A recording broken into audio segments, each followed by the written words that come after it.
Gather around, freaks. It's Thursday night. You know what that means. It's time for everybody to lift up their muscly arms and gather around the internet wrestling ring because it's time once again for Wrestling with Mortality on this month's closer for the Jason month. Hey, did you see this one? Wait, where the fuck is the...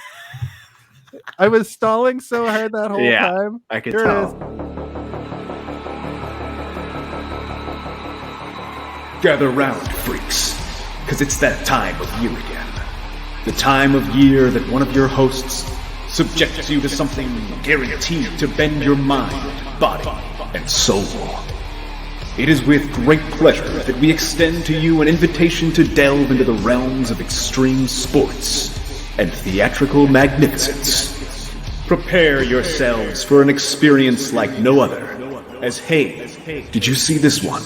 And Jason R. Phillips proudly presents Wrestling with Mortality!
Jason Phillips says this Sunday at WrestleMania, Jason Phillips is going to walk down that aisle. He's going to put the smackdown on everybody out there and their candy asses, and all these jabronis are going to know that he is the number one.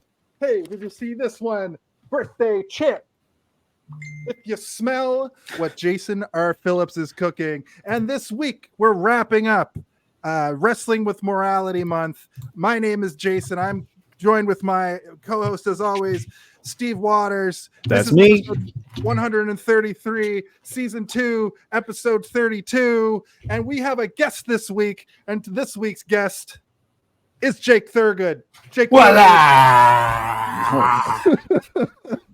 He's here, everybody. I'm the champ. It's my birthday. This is technically my birthday episode. Happy birthday. Happy birthday. Do you guys like that I made this title? Yeah, it's good. It's a very good belt. I like it. I'm going to wear it out on my birthday. I made it myself. Nice. I'm wearing 2 pairs of prescription glasses right now, so I can't see. So you have supervision. I can see through your clothes. That's a big improvement over the belts you used to make when we were kids. It's a little bit better. I'm using an ECW title that I just slapped a piece of paper on. I had big plans to like print something out at work today, and then I was like, this will do. I think it's more charming that way. I think it is as well. We had one of my birthday parties one year. I think we all made title belts. Do you remember that? You guys were right there, I think. I think you asked me to make one, and I said, that's okay. You have fun little guy. But yes, thank you, Jake, for joining us. We're talking... My pleasure. The wrestler. Jake is the first time on the show.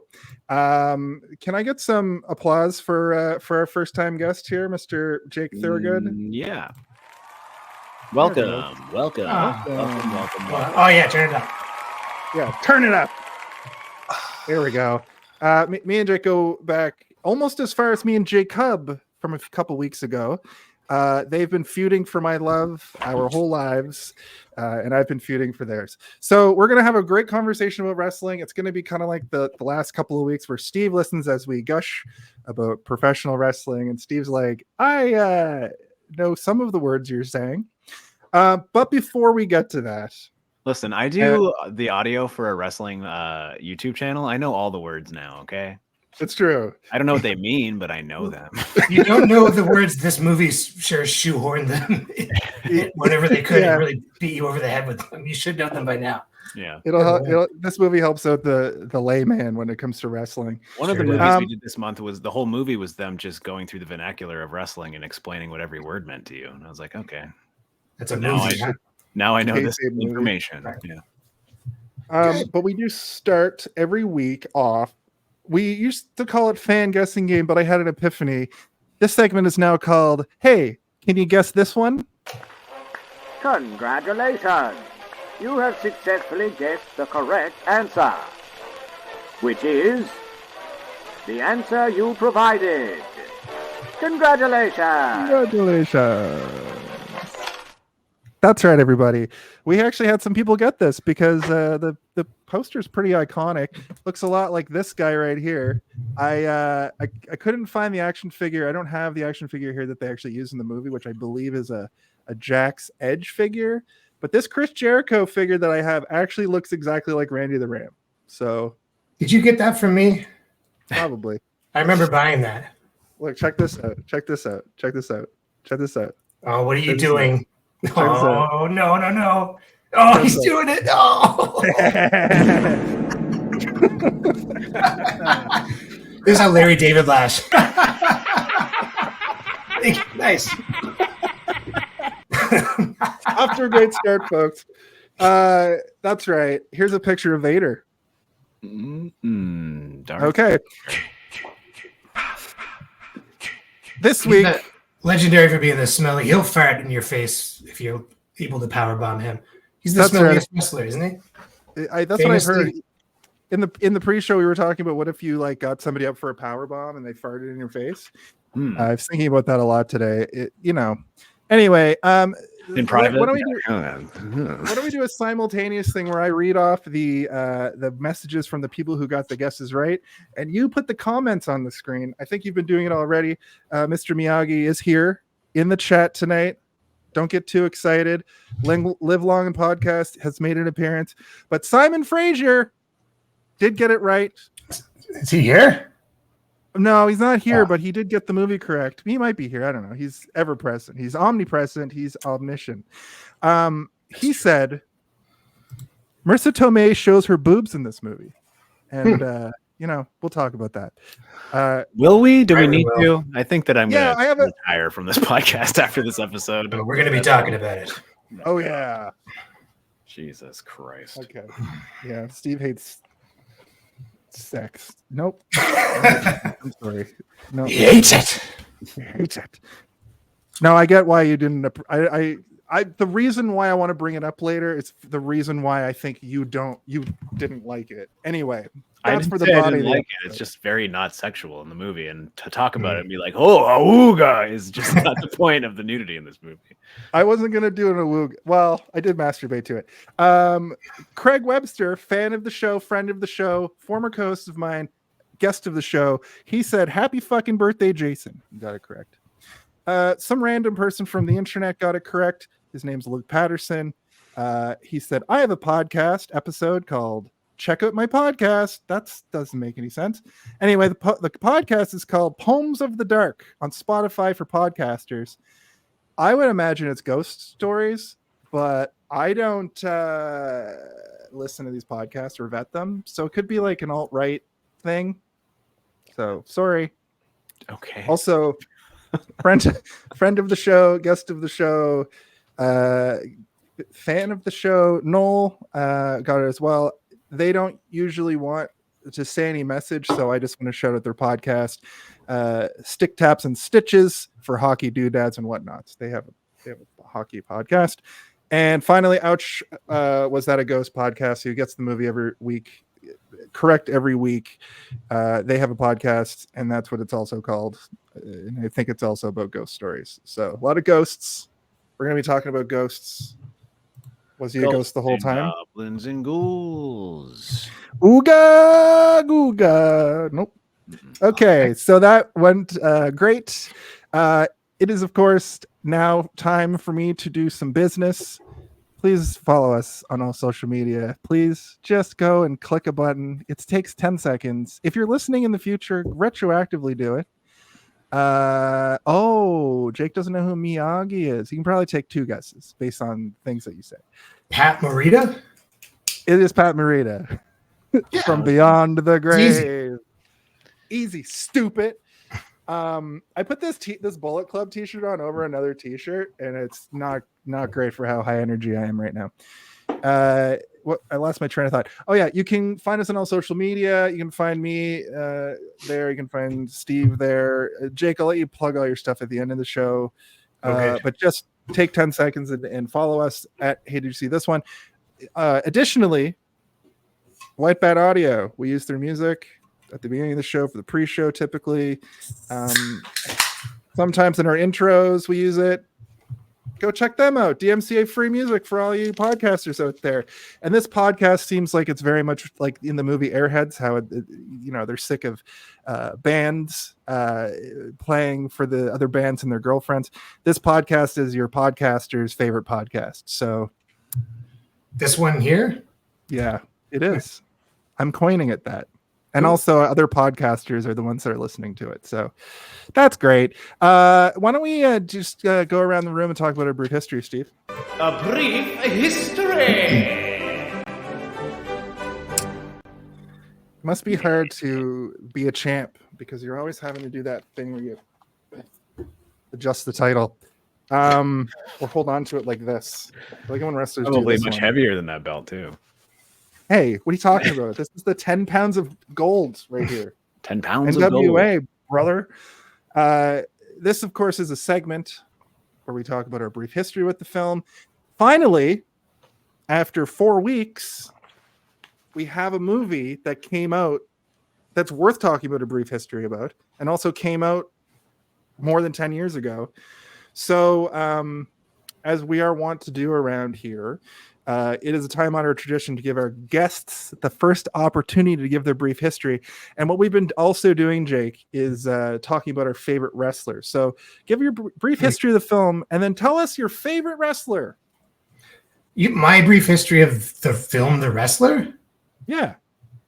Oh, I didn't catch that in the show notes. You want me to describe my history with the movie or the history of the movie? I'm sorry. No, I want you to tell us should have the asked you whole questions. history of the movie. Yeah, so No? yeah, just your brief history with the movie. When you saw it, Okay. original reaction, how many times you've seen it, if it's Okay, well, I saw it like shortly after it came out. I don't remember. It's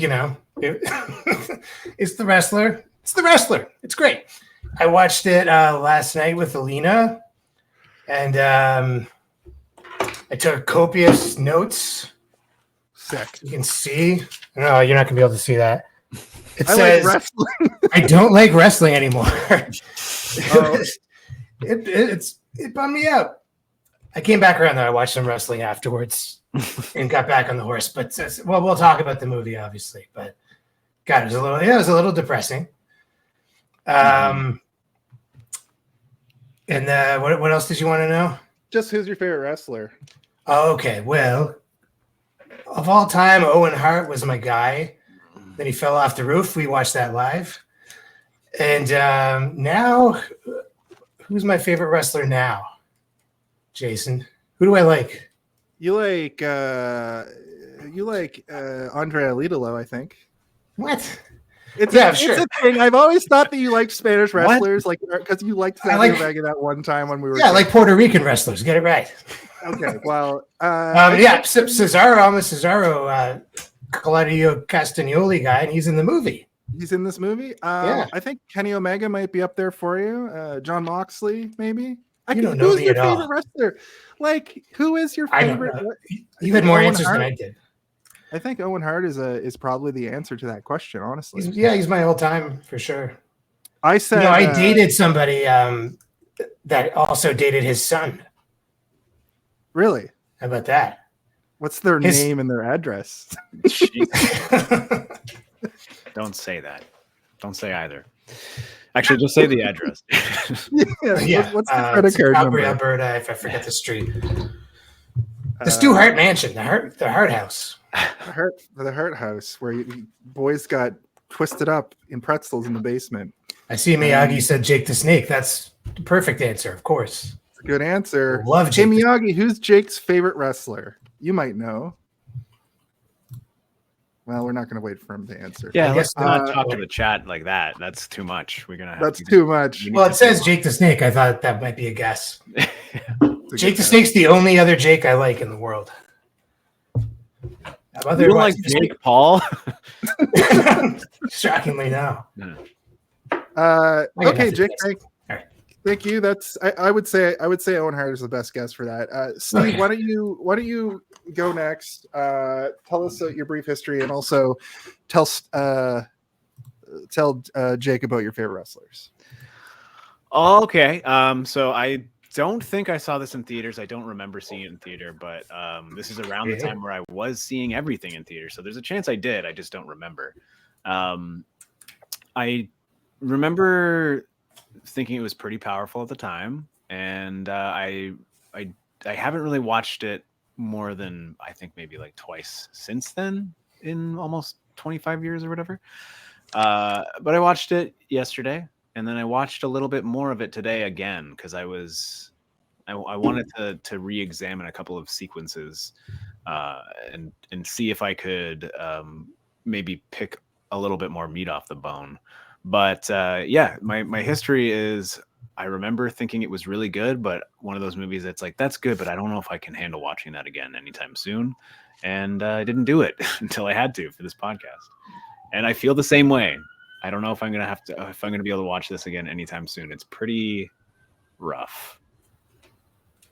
Did you find it to be more depressing than the Iron Claw? The Iron Claw, it is more depressing for different reasons. It's not depressing in the same way. I think they're both very depressing. I think What was so depressing about the Iron Claw?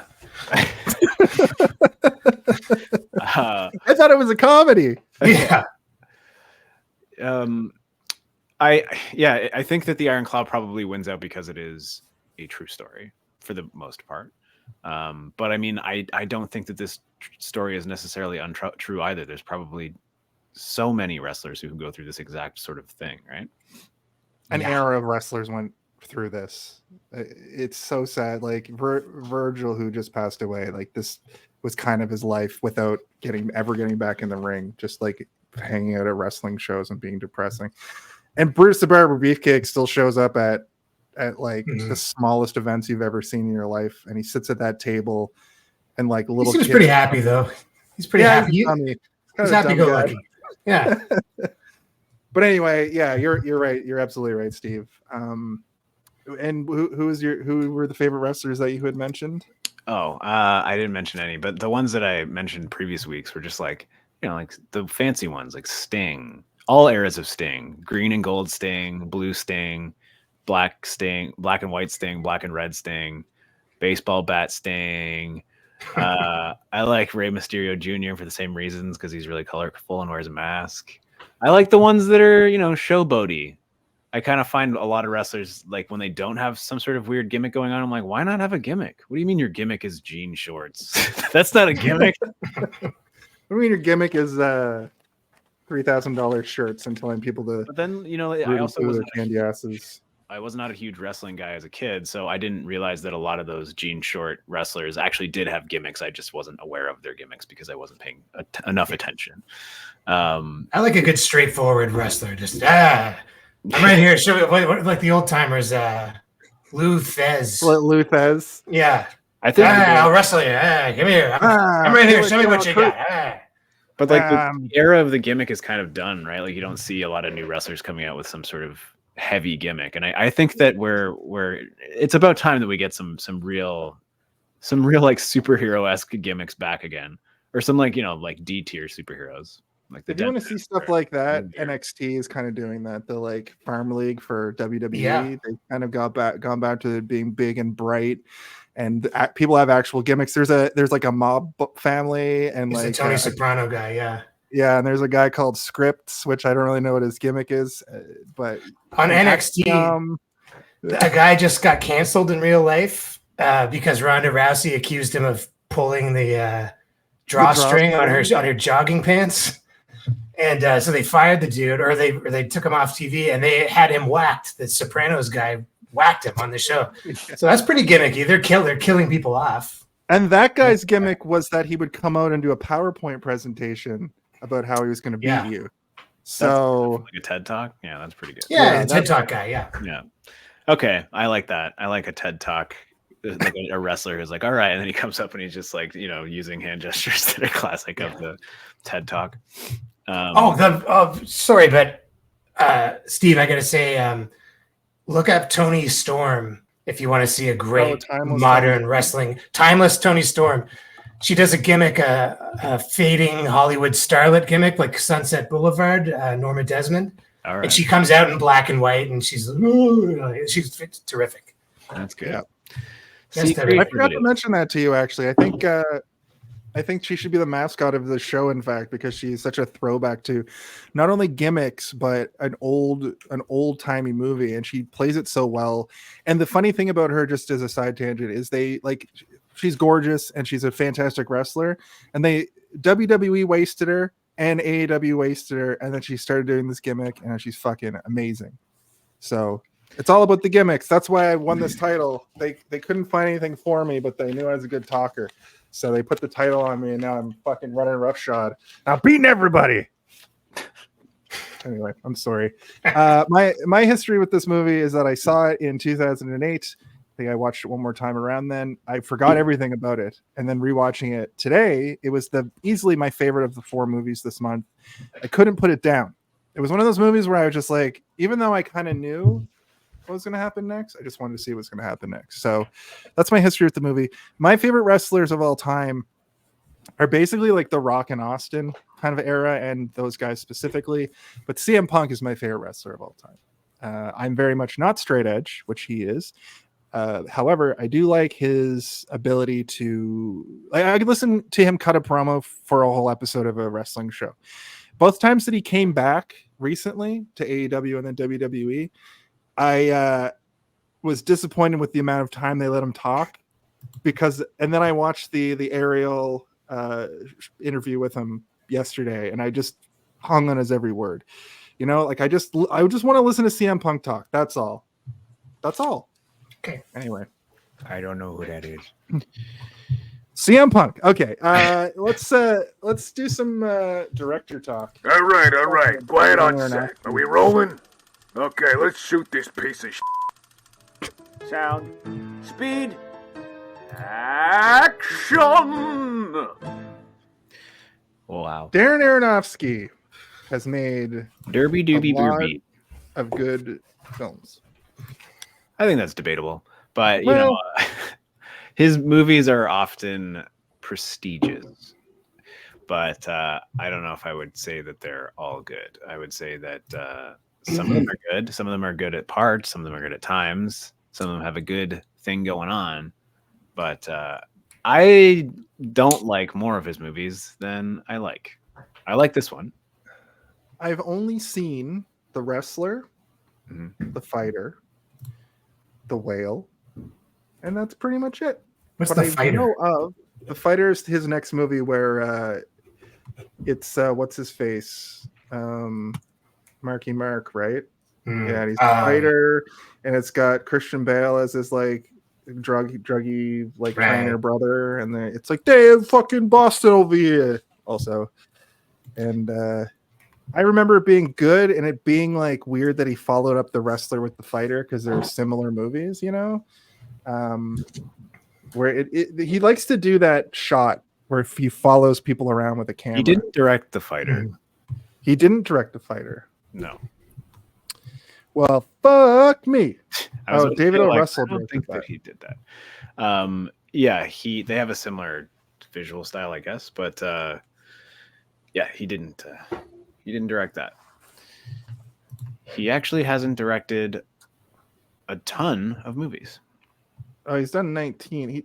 He directed Mother, right? He directed Mother, yeah. I didn't like Mother. I didn't like The The Whale. Danzig video for Mother. No, The what? It's the movie with what's her name? Mystique. What's her Jennifer name? Lawrence. Yeah. Oh, Jennifer Monique. Lawrence. And, It's like a metaphor. it's just Jesus. It's just the Bible.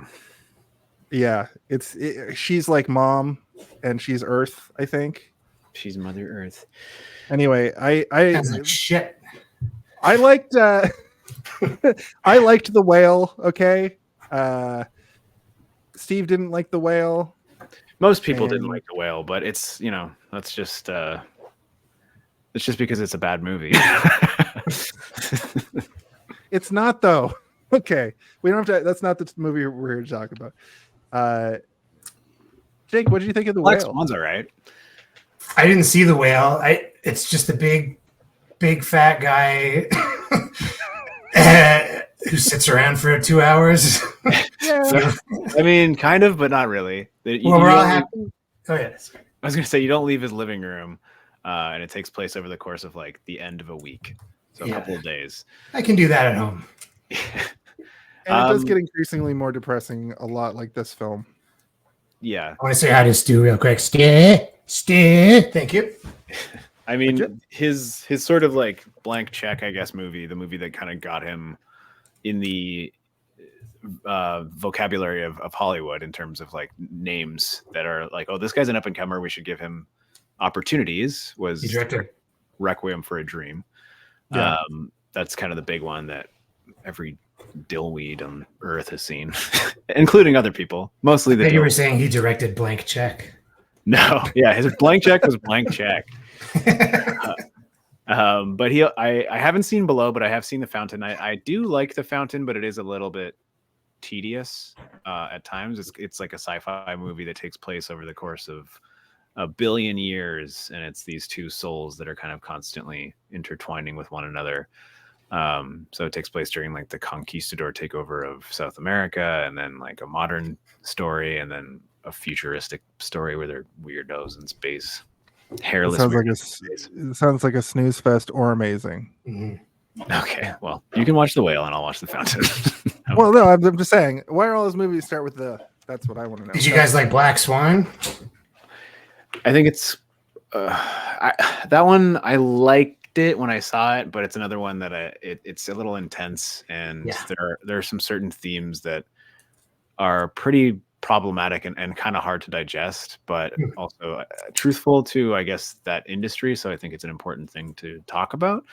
But I also don't think that I'm the kind of voice that my opinion matters on a movie like that either. So I think that like with a lot of his movies, I don't know if he's the best person to tell the story that he's telling a lot of the time. But I do think that he is an accomplished director and a well-respected director, but I do think that gives him opportunities to do things that maybe he should allow other people to do. But that's just my opinion.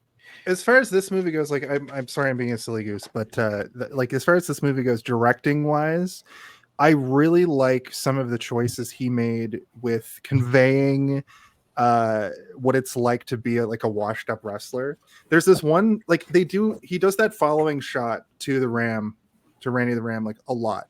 And I like that personally because in the way that it's got the mid 2000s shaky cam a little bit, it's very film grainy. I think that might have been filmed on digital because it seemed to have like a film grain added to give it that look, but it almost makes it feel like a biopic or even like a documentary a little bit.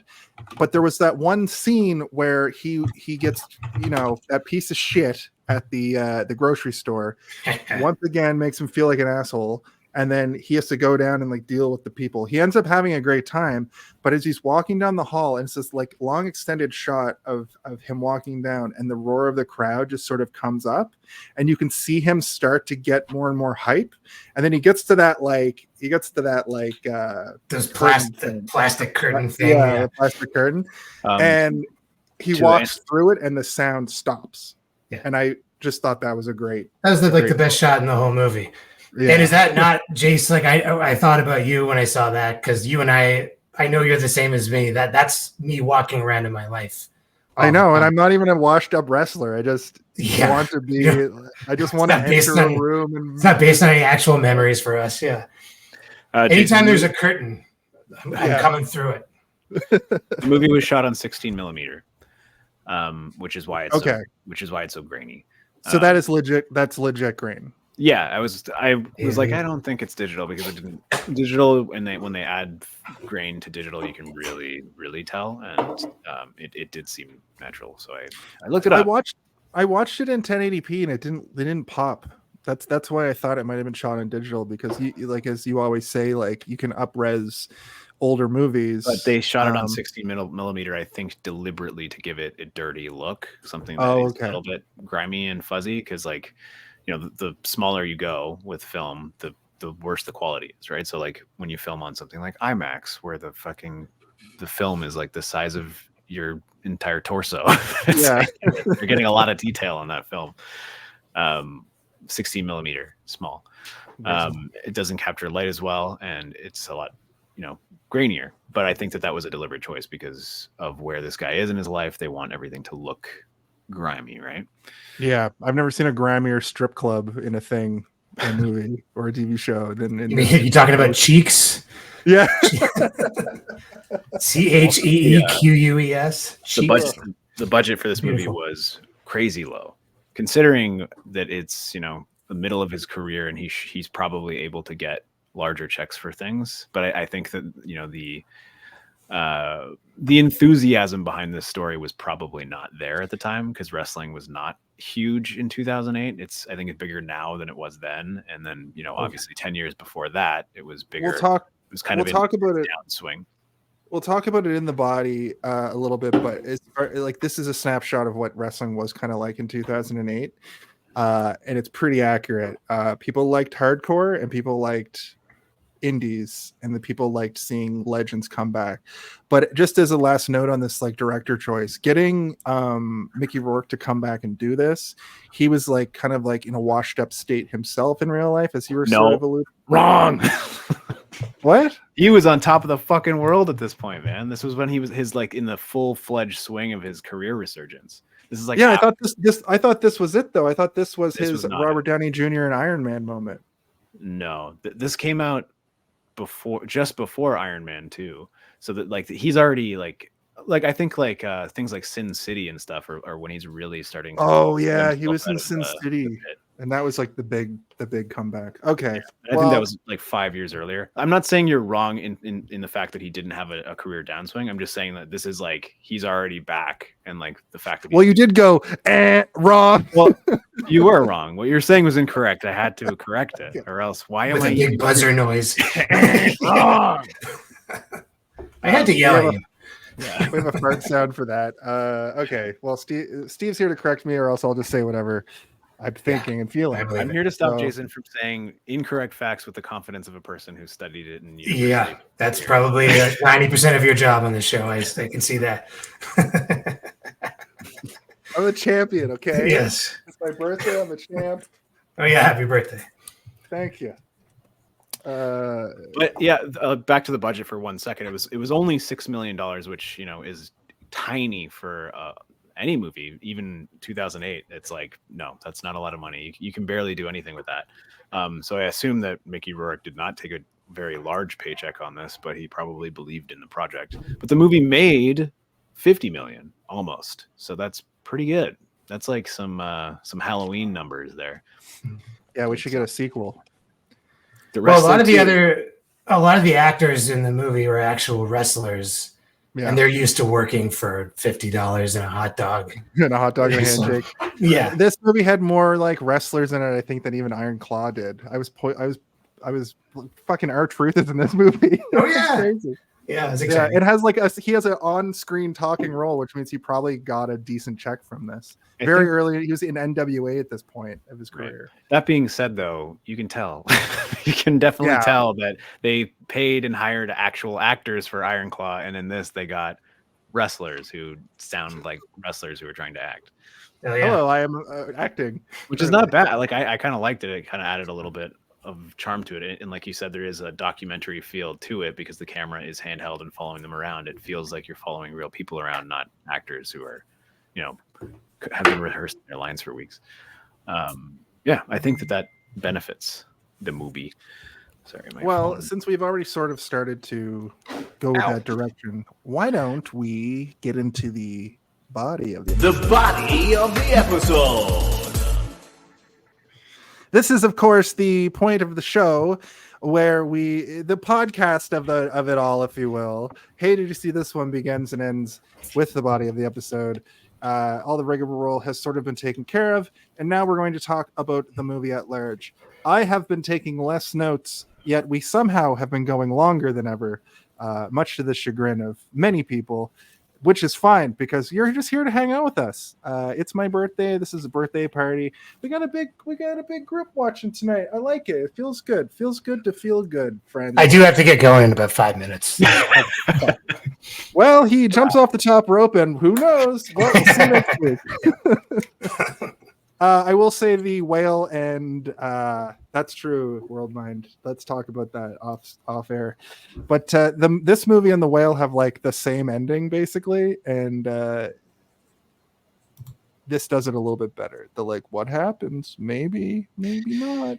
Yeah, I mean, this movie, it is kind of, I mean, if we want to jump all the way to the end, it's possible that interpretation could be that he's died in the ring already, and but also he's going to die as soon as he leaves the ring, and all he wants is to go out with one last elbow drop or whatever the fuck you call it. To the point that I thought that when he goes to the doctor midway through the movie, the doctor says, if you do one more rammer jammer, you're going to die.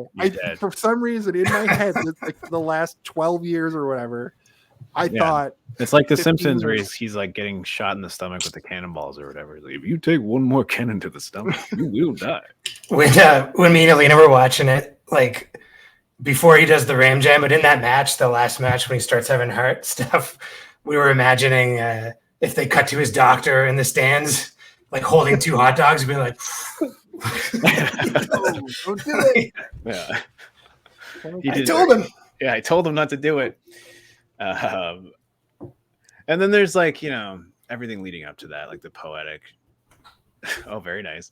Like his heart is already destroyed both by, years of not taking care of himself properly and by the stripper he's in love with. She ripped his heart in half. So he doesn't really have anything left. His daughter doesn't give a shit about him. His woman he loves doesn't care about him. And even though she totally does, and she just she was too late. You only get one chance with the ram. Yeah, like people. We'll talk about it as we go on, but like when he goes and has that hardcore match, that's pretty fucked. But then when he goes in and bangs a rat and does cocaine all night, and then stays up so late that he has to sleep all day, that's terrible for your heart too. So he doesn't really learn. No, is it? Shit. Okay, so just getting into the movie. Great opening. We got it sort of his career to bang your head by, I believe, Metalhead. It's fuck. I forgot to write down who it is. Bang Your Head, Metalhead Will Drive You Mad by not Accept. The Mystery Machine. Well, I'm gonna find out because that's what we do here. We'll drive you mad. Drive you mad. We've got a collection of flyers and posters and Quiet Riot, sorry, ads for his career. So we're seeing, the decorated career that he had in the 80s, while we also have the voiceover of what I assume is meant to be the match that he's currently fighting in. But also it seems to be mashed up with his most prolific fight, which I think was against the Ayatollah. The Ayatollah, which played by Ernest the Cat Miller. Yeah, from I called my mama when I saw that. Oh, he Somebody was call my mom.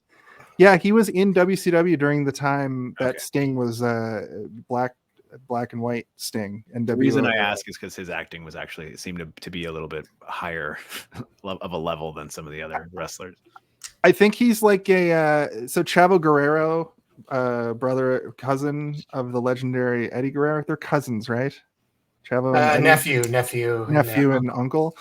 They used Chavo Guerrero on a lot of movies for wrestling training and stuff. He worked a lot with Glow, and he worked a lot with the Iron Claw. I believe Ernest Miller went through a bit of that. Like I think he was a consultant on a lot of like wrestling stuff over the years in movies. And that you're right, Steve. Like that's why he was able to go in there and be a great actor. But it also, I really like the fact that like he's clearly a black guy playing an Arab character, which was like just rampant in the 1980s. Yeah. Usually it would be an Italian guy playing exactly either an Arab character or a Native American, especially. Right. Yeah. We did determine that Tatanka is Native American. Yeah, which I always thought he was just an Italian guy. No, that was Chief Wahoo McDaniel and Wahoo McDaniel. Maybe I may even be wrong about that. Who's the other guy? Chief J Strongbow. I think that he's just an Italian guy. Just from Longshore, Long Island. Yeah.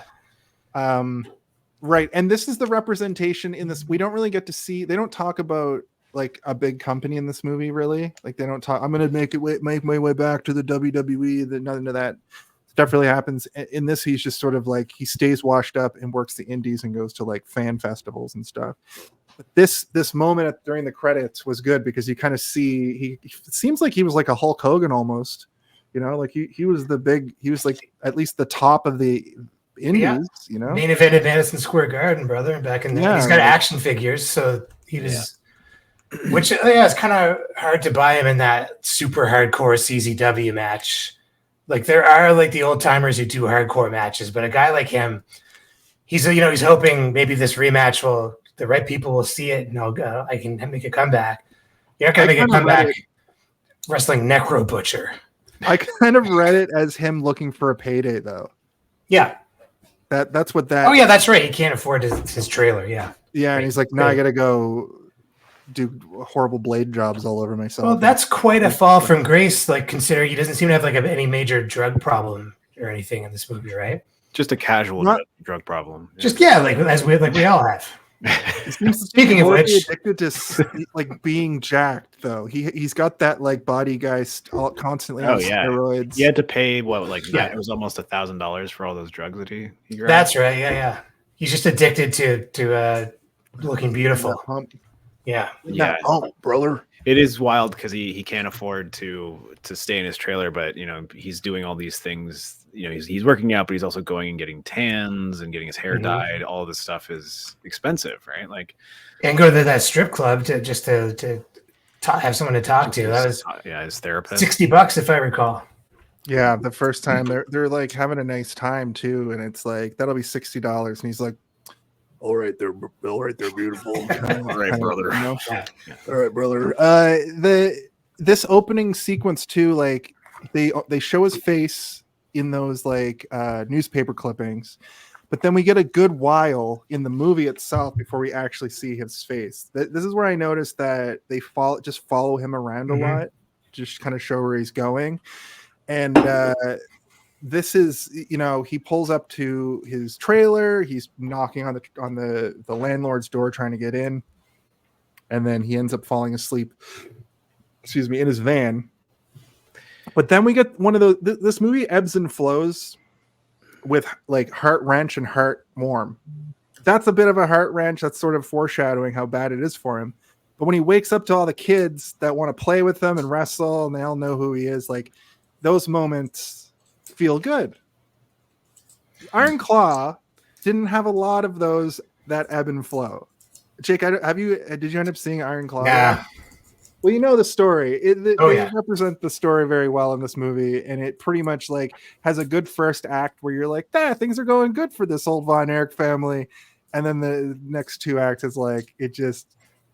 Yeah, I mean, believe the story exists if they didn't say it was a biopic. Structurally, the stories are very different, right? Like the Von Erich stuff takes place over the course of 20 years almost, and this is like it seemingly just takes place over the course of maybe 2 weeks, and I think it just is. It just shows how disheveled he is, not just physically and the way he presents himself, but emotionally and mentally. Like he's incapable of even taking care of himself. The fact that his van is already set up to have to sleep in it, like it's not even like he I have to sleep in my van tonight. It's like, no, he's done this many times. He's got provisions in there, he's got snacks and beer, he's got it's his man cave. Yeah, it's where he goes when he can't afford to pay the rent on his trailer. He's got a cigar box filled with whatever drugs that he likes, probably Vicodin, Somas. His Mr. Leahy character, his landlord at the trailer park, was played by Hector Salamanca from Breaking Bad. Yeah, from Breaking Bad. That guy, yeah. You never see, like, you don't really see him. Like, you don't see his face for that. I couldn't tell. It's weird, yeah. He's a pretty prestigious actor to be playing such a small role, considering most of the character actors or the character roles in the movie that would be filled by character actors are just filled by wrestlers or people you've never seen before.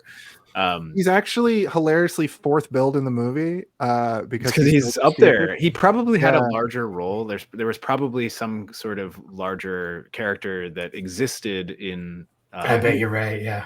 Mark Margolis is his name, because he is, he's one of those actors that's been around forever. And 2008, it's not like he was, digging for roles. He was probably picked specifically for this role, just like the manager at the grocery store. He's like Todd Barry, yeah, he's a fairly well-known stand-up comedian, and I assume that he was probably either picked for this role or they had like several stand-ups in mind. They probably wanted sort of like a skeezy stand-up character. Well, that's funny you say that, because Judah Friedlander's in this movie also. Did you clock him? You didn't, because he didn't have his trademark glasses and hat on. But when they go to the first trade show, he's the guy that's like, hey man, welcome, get yourself a table and chill out, man. I wouldn't have clocked him. It took me a minute to I was like, who is this man? I know who this is. Hat guy. For a second, I was like, is this Darren Aronofsky? And then I was like, oh no, it's the guy from 30 Rock and everything else where he wears big giant glasses and a hat always. That has a statement on it. That's just like nonsense. Yeah. I watched Todd Barry's most recent special, and he drops his small but pivotal role in The Wrestler. Like, he keeps references it over and over. That's funny. He's a very like subversive comedian, so that's a funny thing for him to do. Yeah, like he's Chris really funny. Kind of a character. It's legend. It's crazy. I mean, we're not really going in order of scenes here, but like that character is, first of all, I don't understand the idea of looking at pornography while you're at work. Like, it just doesn't make sense to me. I'm like, who's horny at work? No, but like not even in a way like he walks in and he doesn't even go like, oh fuck, oh shit. He just like looks at him and like, have you heard of knocking? And it's like, you just have. I think it's just there to show that he is a skeezy scumbag. Like they're like, how can we perfectly illustrate the type of shithead this guy is? Oh, he'll just be looking at porn while he's at work in his office, and just not even like high production value porn, like the stuff that it's like the stuff that looks like some weird stuff he was watching. Yeah. And it seems though that he's probably been caught doing this before by many people, because he's in no way fazed by somebody walking into his office. He's the king of the store. He's got nothing to lose. Yeah. It looked like his dad gave him a VHS that he transcribed to digital, and now he just has a collection of. His dad probably also gave him the job at the store. Like his dad probably owns the grocery store. It runs deep. But he also says vile things, like when he's asking for more hours. And he's like, well, you can do the deli counter. And he says like, horny housewives begging for your meat, which just sounds like the title of the kind of pornography he watches, like something that you would type into Pornhub. He also is like, oh, he asked for more hours, and he's like, oh, what, the price of tights has gone up? You need. I thought that was a great one. Sitting on your face. I think that I thought that maybe there would be some camaraderie between the two of them eventually, because that line at first, though it's kind of a dickish thing to say, it is slightly playful. It seems that like they know each other well enough that he knows he wrestles on the weekend, right? Yeah. So it's probably a fan. Yeah, he's there every. Well, it's also wild. Like when he does start working at the deli counter, that first shift that he does, he seems to be enjoying it so much, and he's also very good at it. Like he's really good at talking to people and saying sort of like borderline offensive things, but doing it with enough charm and charisma that the people are enjoying it. It's when he goes like, I'd like some breasts. Yeah, a brain. That was an improvised line. I hear. No, she says, "Give me 2 big chicken breasts," and he's like, 2 big breasts. I'd like 2 big breasts. 2 big breasts with a brain attached to them, if you know what I mean. And I read that person was just like a customer who was literally coming in real life to buy 2 chicken breasts, really? And he improvised that his 2 breasts and something with a brain. That was like an improv line. He's giving like nicknames out to the customers and stuff, and it's all very like sweet and charming and nice. And coming from sort of a brash person, somebody that you're kind of like, I don't know if I would want to talk to this guy for too long, but it comes off sweet. Well, he's really like childish emotionally, right? Like, he's very impressionable and very impulsive. Like, because that day, he had like a good encounter with his daughter. Right. And with Marisa Tomei too, I think. So he's feeling good. He's got and he brings his good attitude to the deli counter, and he's playful. He goes, when the old lady comes up, he's like, "What can I get you? Spring chicken?" Yeah. I like that line. And he's all cheerful. So he's like, "Hey, I can do this. Maybe I'll be deli guy." And the next scene, he's on a payphone telling everybody he's retired. Yeah. And then as soon as he has a fight with Marisa Tomei and his daughter, then he's like, "I want to wrestle." Yeah, I'll cut my hand off and tell everybody to burn it down. As I said in my Letterboxd review for this movie, wrestling for that long turns your body and mind into hamburger meat.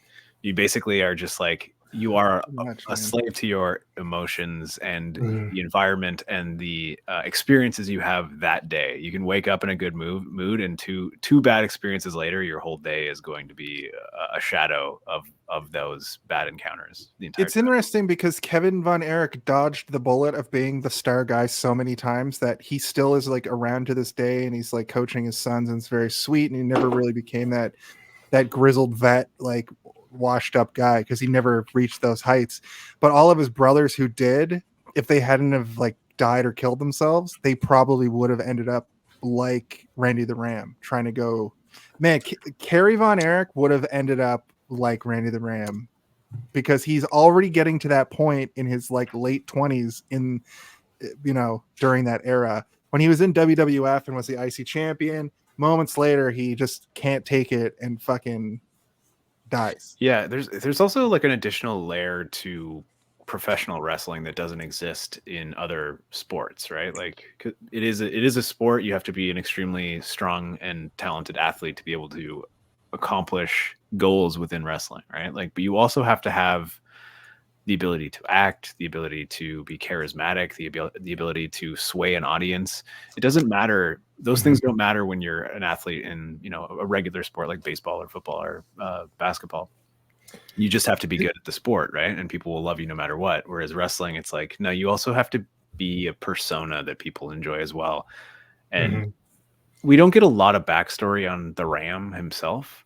So I wonder, what his persona was. We get a little bit of it at the end when he gives the speech to the crowd. But we don't get a ton of like what kind of wrestler he was throughout his career and like why he didn't make it in the way that he would have wanted to. And was he a heel? Was he just not up to it when it came to being a persona on stage?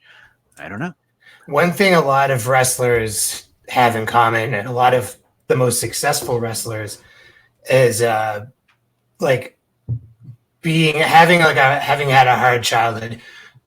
So many like wrestlers it's just almost an essential part, arguably, to becoming successful, is to be able to be manipulated by a promoter. And like all the top guys, like Vince McMahon, who's a total piece of shit, as we all know, but like guys like The Rock, John Cena, Steve Austin, The Undertaker, any big name you can think of, they all had Vince McMahon as their father figure, guiding them to make him, and themselves millions and millions of dollars. And like, it's a real thread, like trauma. And all of those wrestlers that you named all had that moment where they almost stopped wrestling because they were treated so bad by other promoters. Austin, if the ECW thing, the gimmick change, he turns into Austin, Vince brings him in. Undertaker was just like a big man in like AWA, you know, Bruce Pritchard, I think, saw him, was like, that guy needs to come do something. Like The Rock was a failed football player, you know, like failed, like CFL couldn't pass muster in the CFL. Exactly. And a lot of those big guys come in, and Vince McMahon is awful, but the WWE machine allowed these people to come in. WWF at the time, of course. Even Hulk Hogan would have been shit if Vince didn't like handpick him and like let him just like be a weirdo. Yeah, wrestling characters, all the demon, like the demon, all the diabolical behavior that Vince McMahon is 100% guilty of, allegedly. I don't know if he is or not. I assume he is. Yes, he does seem like he knew how to do it in terms of a producer.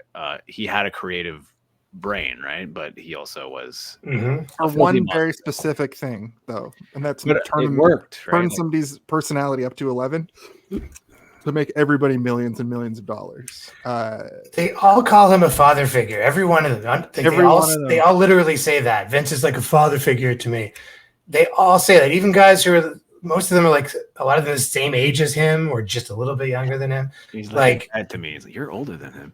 Yeah, exactly. Yeah, there are guys like that. Like, it's guys that came in and had a cup of coffee in the WWE, but when they do shooter interviews, they're like, "Yeah, Vince was great. He mentored me. He was like a father figure to me. I have nothing bad to say about him." It's disheartening though when somebody like John Cena is like, "You love who you love," you know, and can't sort of disconnect those things.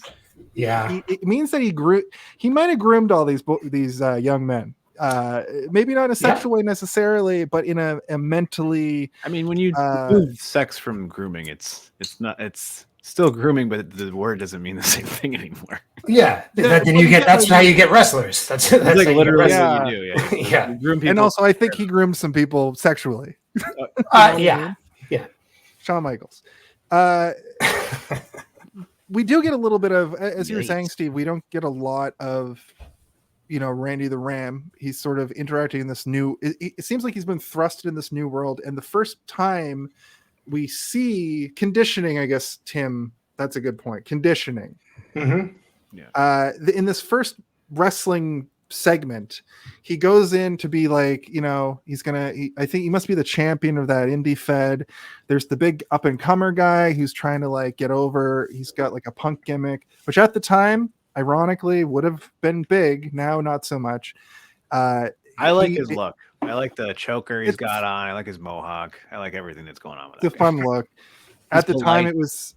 Yeah, and the stuff he doesn't give him a homophobic hug. He gives him like a real hug after they fight. It's really nice.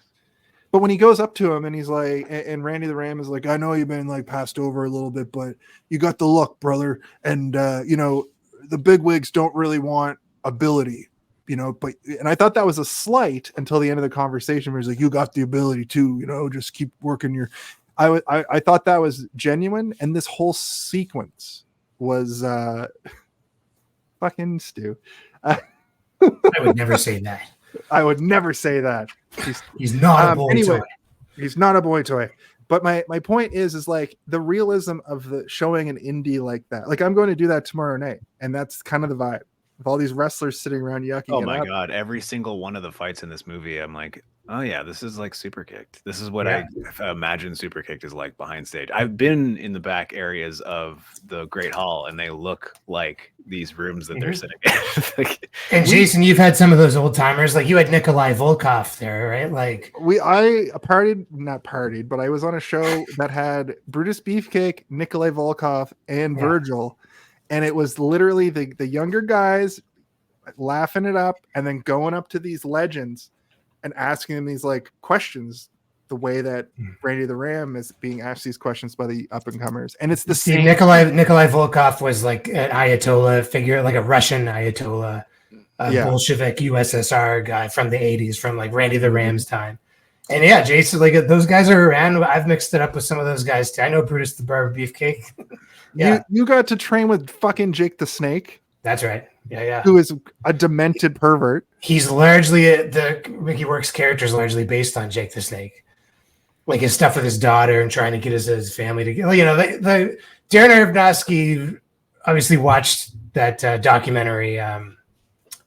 What's that one? That doc from the Attitude Era? Wrestling with Shadows. Nah, the other one with the one that with a shit. The one with like Terry Funk and Jake the Snake's in it. He's all fucked up on drugs. Oh yeah, because I Foley. remember that. Yeah, I remember that one too because you can Beyond only the Mat. like online. Beyond the Mat. Yeah, Right. not Wrestling with Shadows. Beyond the Mat. If anyone watching this likes the movie The Wrestler, I would maybe recommend that doc too. I would absolutely recommend I that. think it highly informed this movie. I would like to see how that documentary even holds up. In fact, next year, look out for April because I'm doing all wrestling documentaries. Good, I'll come back for that one for sure. I'm not kidding. I'm actually inspired. And Nacho Libre for some reason because I feel like that. Maybe movie we got- don't do a whole month of wrestling documentaries. Oh, Okay, We fair. do like a month of documentaries, perhaps, and we can throw that in.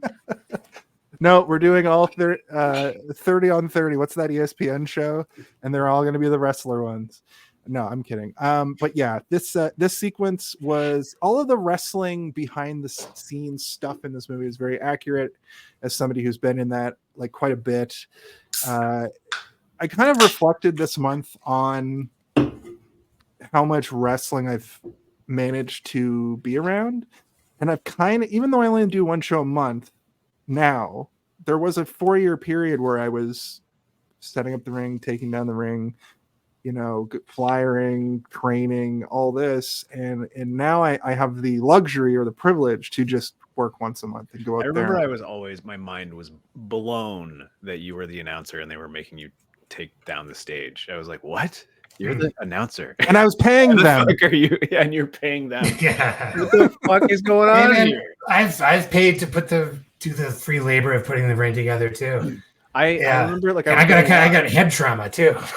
I paid for that also. I would go to the shows almost. I would try and go every month, but I would go and like I would leave. I would just be like me and Madison and like whomever I brought with me that night. We would all leave, and I'd be like, why isn't Jason coming with us? It's like, oh, he has to stay and dismantle the ring. And I'm like, what the? He's wearing a suit. He's the announcer. What the hell's going on? I would get home at like 2:00 in the morning after setting, like my days on those days when I was in training, I'd have to go down to the studio for like 10 or 11 a.m. It's different now. They've kind of changed the whole regimen, but they wanted everybody to show up so early.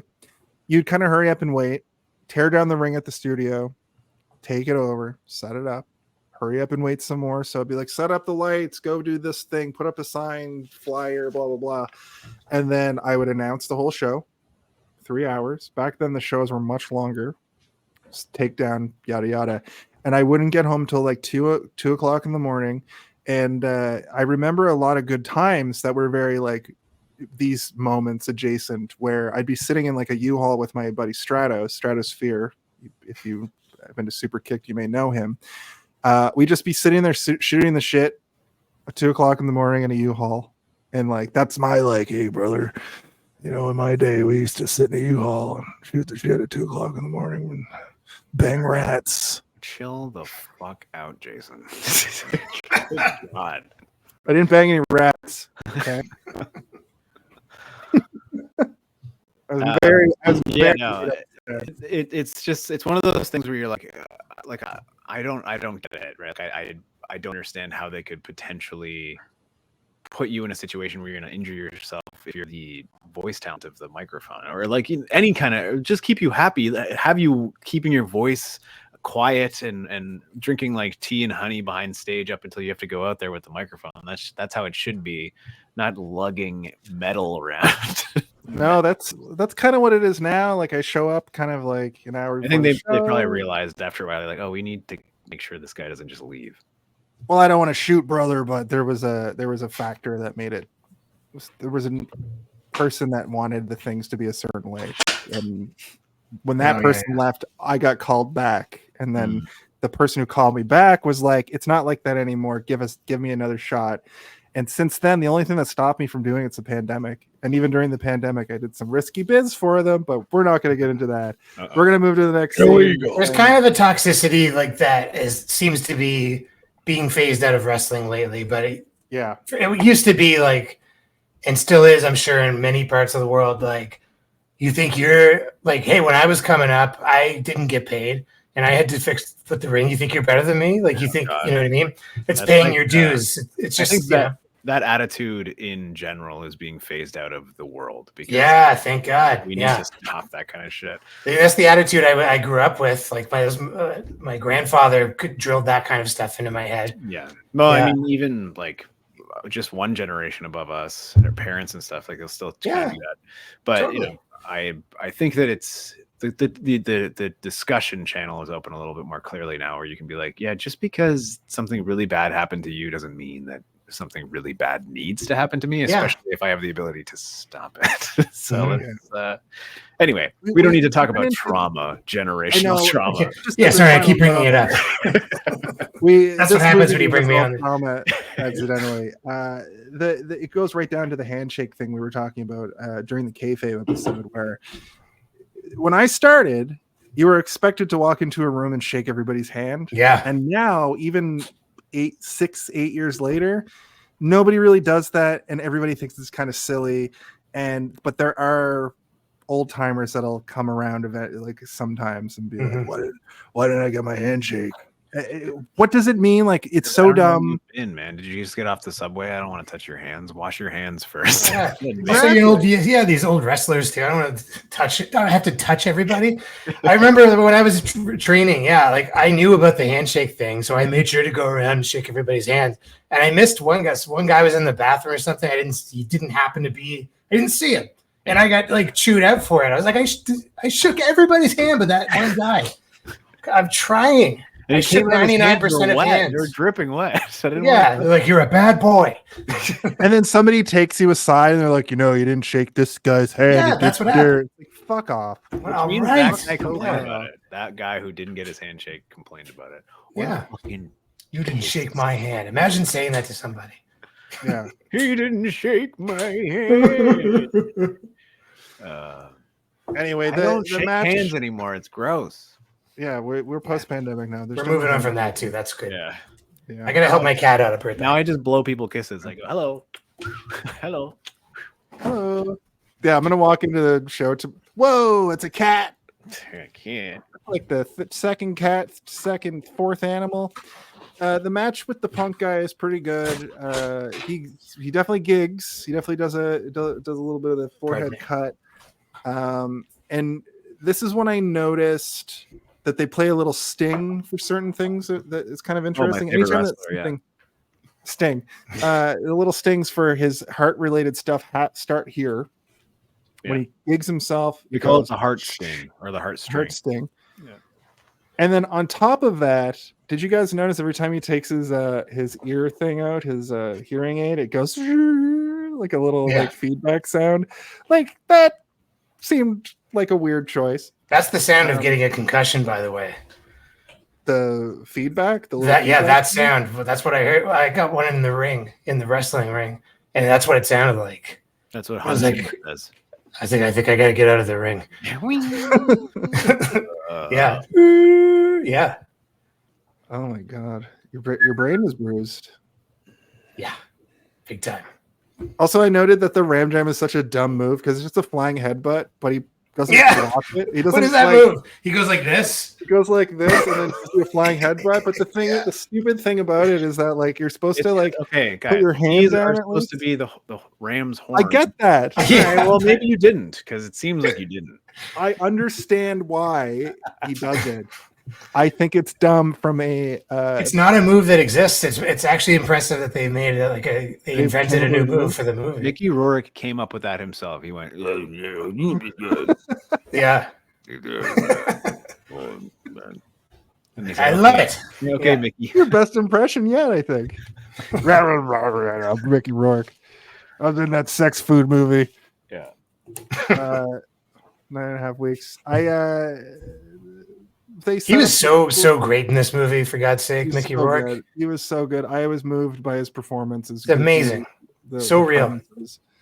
Because I feel like it was the same performance he gives in Sin City, where he's just like a drugged up muscle man who is trying to stop evil. The evil. But I feel like this heartbreak is personal to him because he went through a very similar sort of downfall. Of course, he absolutely the sequence where he's in. He tried to be a boxer in the 90s and fucking got all the face weirdness and got all jacked. You can still see his like iconic pursed lips sometimes in there because he looked very different in 1991. You know what I mean? The sequence where he's sitting around in that like veterans gymnasium or whatever, and it's just like hard tables folded out, not even tablecloths on them or anything. It's just like he's like, hey, I brought my book for people to sign. Like, oh God, watch out for my catheter bag, it's sprung a leak. and like oh yeah, the bag. And he's that just was an like interesting choice too. It's at first he's just sitting there, you know, taking Polaroids for old fans or whatever. And, you know, as far as we can tell, he makes a grand total of maybe $24 the entire time that he's there for that afternoon. But the point of that scene is for him to look around at all these other people that are in the same situation he's in and to see how much worse it is for them. And, you know, is he the youngest one there? I'm not sure, but he's definitely not the one who's in the worst spot. Yeah, he's like, this is where I'm heading. Like, not too look, distant future. Yeah. That's that look on his face the whole time. But I mean, everybody there almost has a visual, some sort of visual disability, right? Like, the guy with the cane, there's a guy with a wheelchair, there's a guy who you can literally see a catheter bag poking out from his ankle. And well, that's another thing when you meet old wrestlers, like those guys are all in chronic pain. Like all the time. A lot of those guys are getting like stem cell stuff done lately that's helping them a lot. Mm-hmm. So medicine has really improved in the last 5-10 years, even drastically. But I mean, he's also the thing is that he's also got a horrifying disability as well, right? His just isn't visual in the same way that everybody else is. Right? Like if he was shirtless, people would be able to see. Even at the end of the movie when he's in the ring, his scar isn't fully healed. It's still pink and red around it. And it's like he's not fully ready to go, but he's but he'll you know, I got that in my match with the fucking, you know, it's a battle wound. Like all scars are cool. Yeah, exactly. Testing. I even like I have scars on my me back. When I grew up. You're back. We can hear you. Okay. From like getting scratched by cats when I was a kid, and I'm like, this scar here. I'll just kill the guy. Good story. I fucking killed the guy. Just got scratched by a cat, a mean cat. So yeah, Jason, we were just talking about the sequence where he's seeing all of the people who are downtrodden and destroyed by the career choices that they've made. And the point that I was trying to make is that Mickey Rourke absolutely in that sequence is better suited as an actor to portray that emotion because he did have the falling off point. He did do a lot of kind of intense things in his career that caused it as well, similar to like Robert Downey Jr. and the other people we were talking about earlier. Rob Lowe, sure.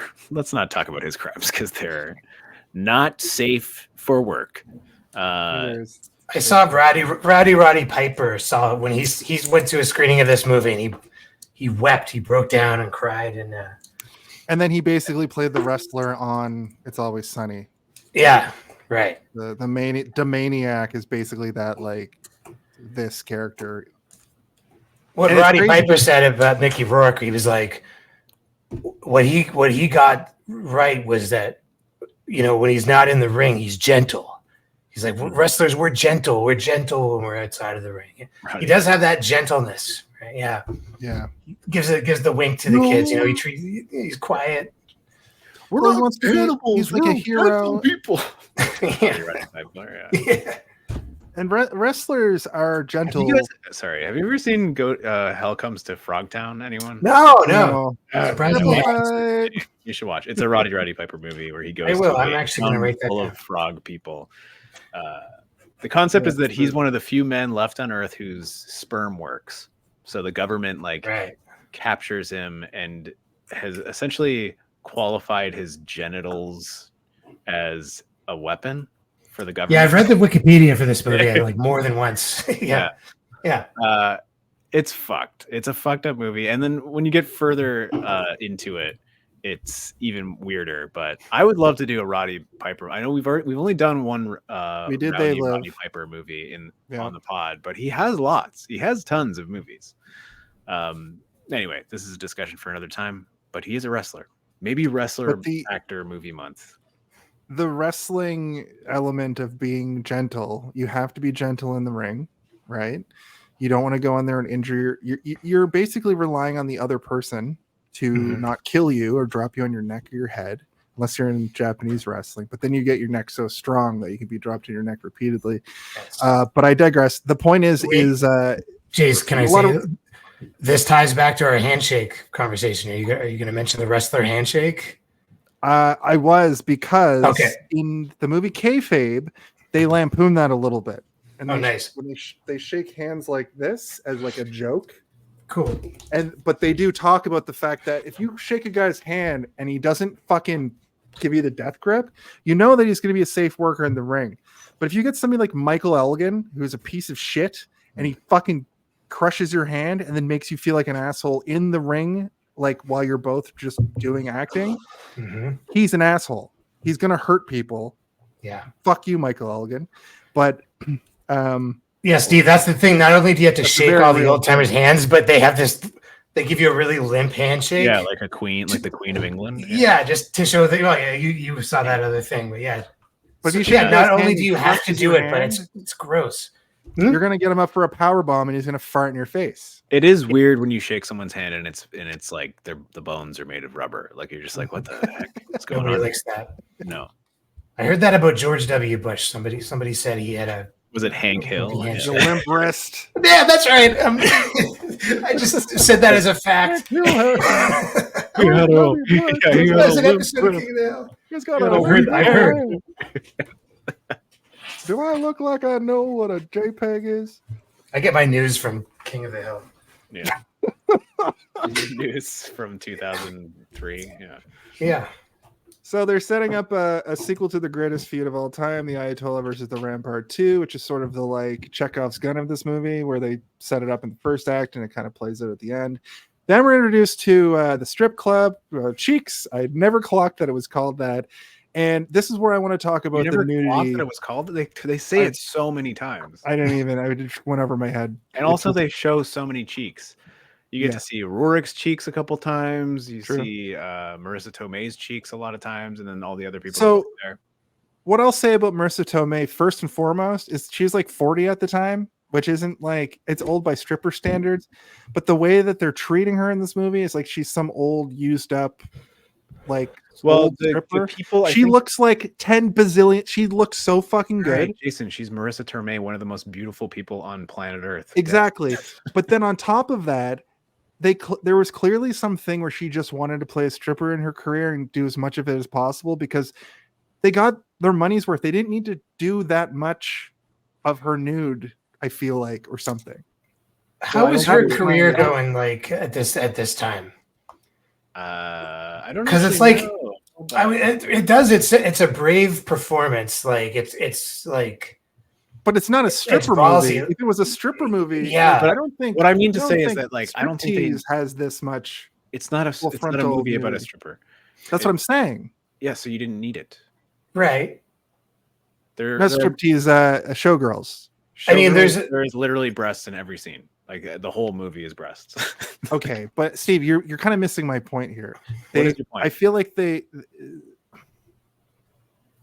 I'm asking you what your point is. What is the point you're trying to make? Sorry. My point is they got Darren Aronofsky got his money worth in a way that is like, either she wanted to play a stripper and have a lot of on-screen stripper moments with and she wanted to do nudity, or like you just asked, what was her station in Hollywood at this time? Did she have to do this for the titillating? She was doing both movies and TV at the time. I don't think that she was down on her luck. Yeah, I think that like she didn't have to do this in any way, and I don't think that an actor who had to do something like this would have been the choice that they would go for anyway. Yeah. I think that she was almost wrong for the role because of how good she's. Like I said, she was only 40. They do some stuff. Well, I mean, a 40-year-old stripper is not Right. That's common, their, I guess. Like it's not their commonality between the two of them. Yeah. I'm just trying to make the point that she wasn't like the people that were like, "Oh, you're old," like, but she still looked like that. You know what I mean? Okay, so the people that were saying that were like 21-year-old guys who were on a bachelor trip or whatever, right? Like but still, it's Marisa Tomei. Yeah, but she's not Marisa Tomei in the movie. If you went into a strip club and Marisa That's Tomei my theory. like, oh my gosh, it's to Marisa Tomei. Was she an actor playing a character that didn't actually look like that? The idea is that there is a stigma in reality that exists. I get going that. to a strip club and seeing somebody who is 40 who is stripping is not something that a typical strip club patron wants. They want a young person who's stripping, right? So if you go to the strip club and there's a 40-year-old stripper and a 23-year-old stripper, if you're a 21-year-old guy, you're going to want the 21-year-old stripper. That's the point, is that she is too old to be there for... But does she look like Marisa Tomei? It doesn't matter because she's not Marisa Tomei. It's the age. The age is the issue, not how she looks. That's my counter. Because Randy the Ram is an old man washed up wrestler. Randy the Ram looks like he got kicked in the face by an actual ram. So he's not. Well, he has to deal with when he's trying to do his job at the deli counter. You used to be a guy in the 80s. Yeah. The stripping and pro wrestling at the level that he's wrestling, both are kind of like underground, like barely show business. Yeah. I think not glamorous, similar to these areas of expertise as well. Like porn and wrestling, very people working really hard, blue collar showbiz, like performing. I think that's supposed to show sort of the camaraderie between the two of them, is that they're both working in a position that is designed for younger people, and though they are able to live with what they're doing, they have an understanding in the sense that, like, she doesn't want to be a stripper because it's not a glamorous job to have, especially when you have a child and you're 40 years old. And then he is still trying to become a famous wrestler, but he's probably more suited for the deli table. Right. They have different reasons for staying with the jobs or for wanting to leave them. Yeah. I think ultimately my point is, what I'm trying to say is she might have been wrong for the role. That's all I'm trying to say. Oh, I don't think so. I think that maybe because you have a sort of a glamorized idea of Marisa Tomei, which but not even like the way that she looks in this movie is like she. Steve, I know you don't like it when I get all like I know you don't like it when I do this, but she honestly looks insane in this movie to be the character. What about when she's at the thrift store? She still looks great. Okay. She just doesn't have makeup on. You know what I mean? I think that she looks like a normal person at that point. Like the glamour makeup is the stripper makeup, right? Like when she's in. Like I'm not trying to sexualize her when I'm talking. I'm not saying that you are. I'm just. Are you thinking that it should be somebody less attractive? Just somebody that looks more like they are in the downtrodden point of their stripping career. I mean, I think Marisa Tomei at 60 could go out and have a successful stripping career. You know what I mean? Like a 60-year-old stripper would be wild. Even the wrestler's not going to do that. I mean, Helen Mirren, am I right? 10 years ago, 15 I think years she's ago, 70 now. Anyway, I disagree with what you're saying in the sense that I think she's wrong for the role, but I agree. I also disagree. I think that for what they were doing, it's appropriate. And I think when she isn't wearing makeup, she does look her age. Like she looks like she's 40, and that's fine because she still looks beautiful. And Mickey Rourke's still in great shape too, right? It's like, I think if it was like Greg the Hammer Valentine playing the lead character, you'd want maybe him to look a little more similar. But these two they're both in like really good physical condition. Yeah. But they're tired. Yeah. I don't think seems tired to me. I don't think there's anything really miscast in this movie. I do think that there's some weird accents going on at times where, like, an actor will all of a sudden have an accent and then they won't later. Mickey Rourke's accent in this movie, for as good an actor as he is, it's kind of over the place. Yeah, sometimes it's They're supposed to be in Jersey, right? Yeah, It's like New Jersey. Here, They're in or Atlantic, or they're in the New Jersey. But his boardwalk. daughter as well. Like sometimes she has an accent, sometimes she doesn't, and then Rachel she has Cook's like she has an brand new. a thicker accent than Mickey Rourke does, and I'm like, I don't really know what the fuck's going on here. But I guess that what I'll say in the movie's defense is like, even though that's happening, it didn't really bother me all that much because the performances are still good. Like they're getting across all of the emotions that you're meant to feel, and I don't care that maybe the accent kind of wavers a little bit. It doesn't matter. It's like it's East Coast American. There's a lot of different accents that happen over there anyway. And he's torn between being a character and a real person anyway. Yeah, it makes sense. I'm from Halifax and I live in Toronto, and I have so many things going on. That's true. Yeah, sometimes you know what I mean. Sometimes I can't say Russian my R's. Yeah, so like, and also in Mother Russia. Yeah, like Mickey Rourke when he's in Iron Man 2, and he's like, "Bring me Boyd. I need Boyd. I need my Boyd." But anyway, I think that your point is valid, but I just don't agree with it. Is what I'm saying. Okay, thank you. Agreed. Yeah. Let's move on to. I'm a real George Costanza when it comes to Marisa Tomei. Also, I think she's like that's what weird. This is this weird way where think, when she plays Aunt May at 60, I'm like, that's peak Marisa Tomei. I don't know. That's because you're aging with her. You're still attracted to her. That's a good point, actually. When they did those strip scenes, all I could think about was how stoked George Costanza would be watching that movie. George Costanza's like, oh my god, did you see the wrestler, Jerry? Yeah. Marisa Tomei. I also never really had like what is Marisa Tomei from? That is everybody. My cousin Vinny. Was she on like a sitcom or anything at some point? Is that no, just she was on Seinfeld for that one episode. Very famous cameo. I just didn't have like a childhood crush on Marisa Tomei, so it didn't really like escalate. Yeah. Well, I didn't really either. I just know who she is, but she's in that other one with no, she's not even in that one with Christian Slater. I think it's just my cousin Vinny is like her big. Hey, it's me, Christian Slater. How the hell are you? It is interesting. It bears discussion because she's an Oscar winner, and those scenes are really like Jesus, like I was like very very gutsy, like, and also I was watching this at work. Is it excessive? Is it to balance out all the male bodies that we're looking? Not to bring it back to this or anything, but I think that the first sequence where she's stripping for him and he's having a conversation, we're meant to watch this as though at first it's like, oh, it's Marisa Tomei and she's naked, crazy. But then you're like, oh, this is like a therapy session where he's exercising all of the issues he's having by talking to her, and she is also doing the same thing while stripping, and then there's a transaction at the end, just like you would have with a therapist. And it's so strange and weird, but they keep doing that throughout. But then it becomes more of like a friendship and a partnership where they're talking outside of the stripping, and you don't see it again until later.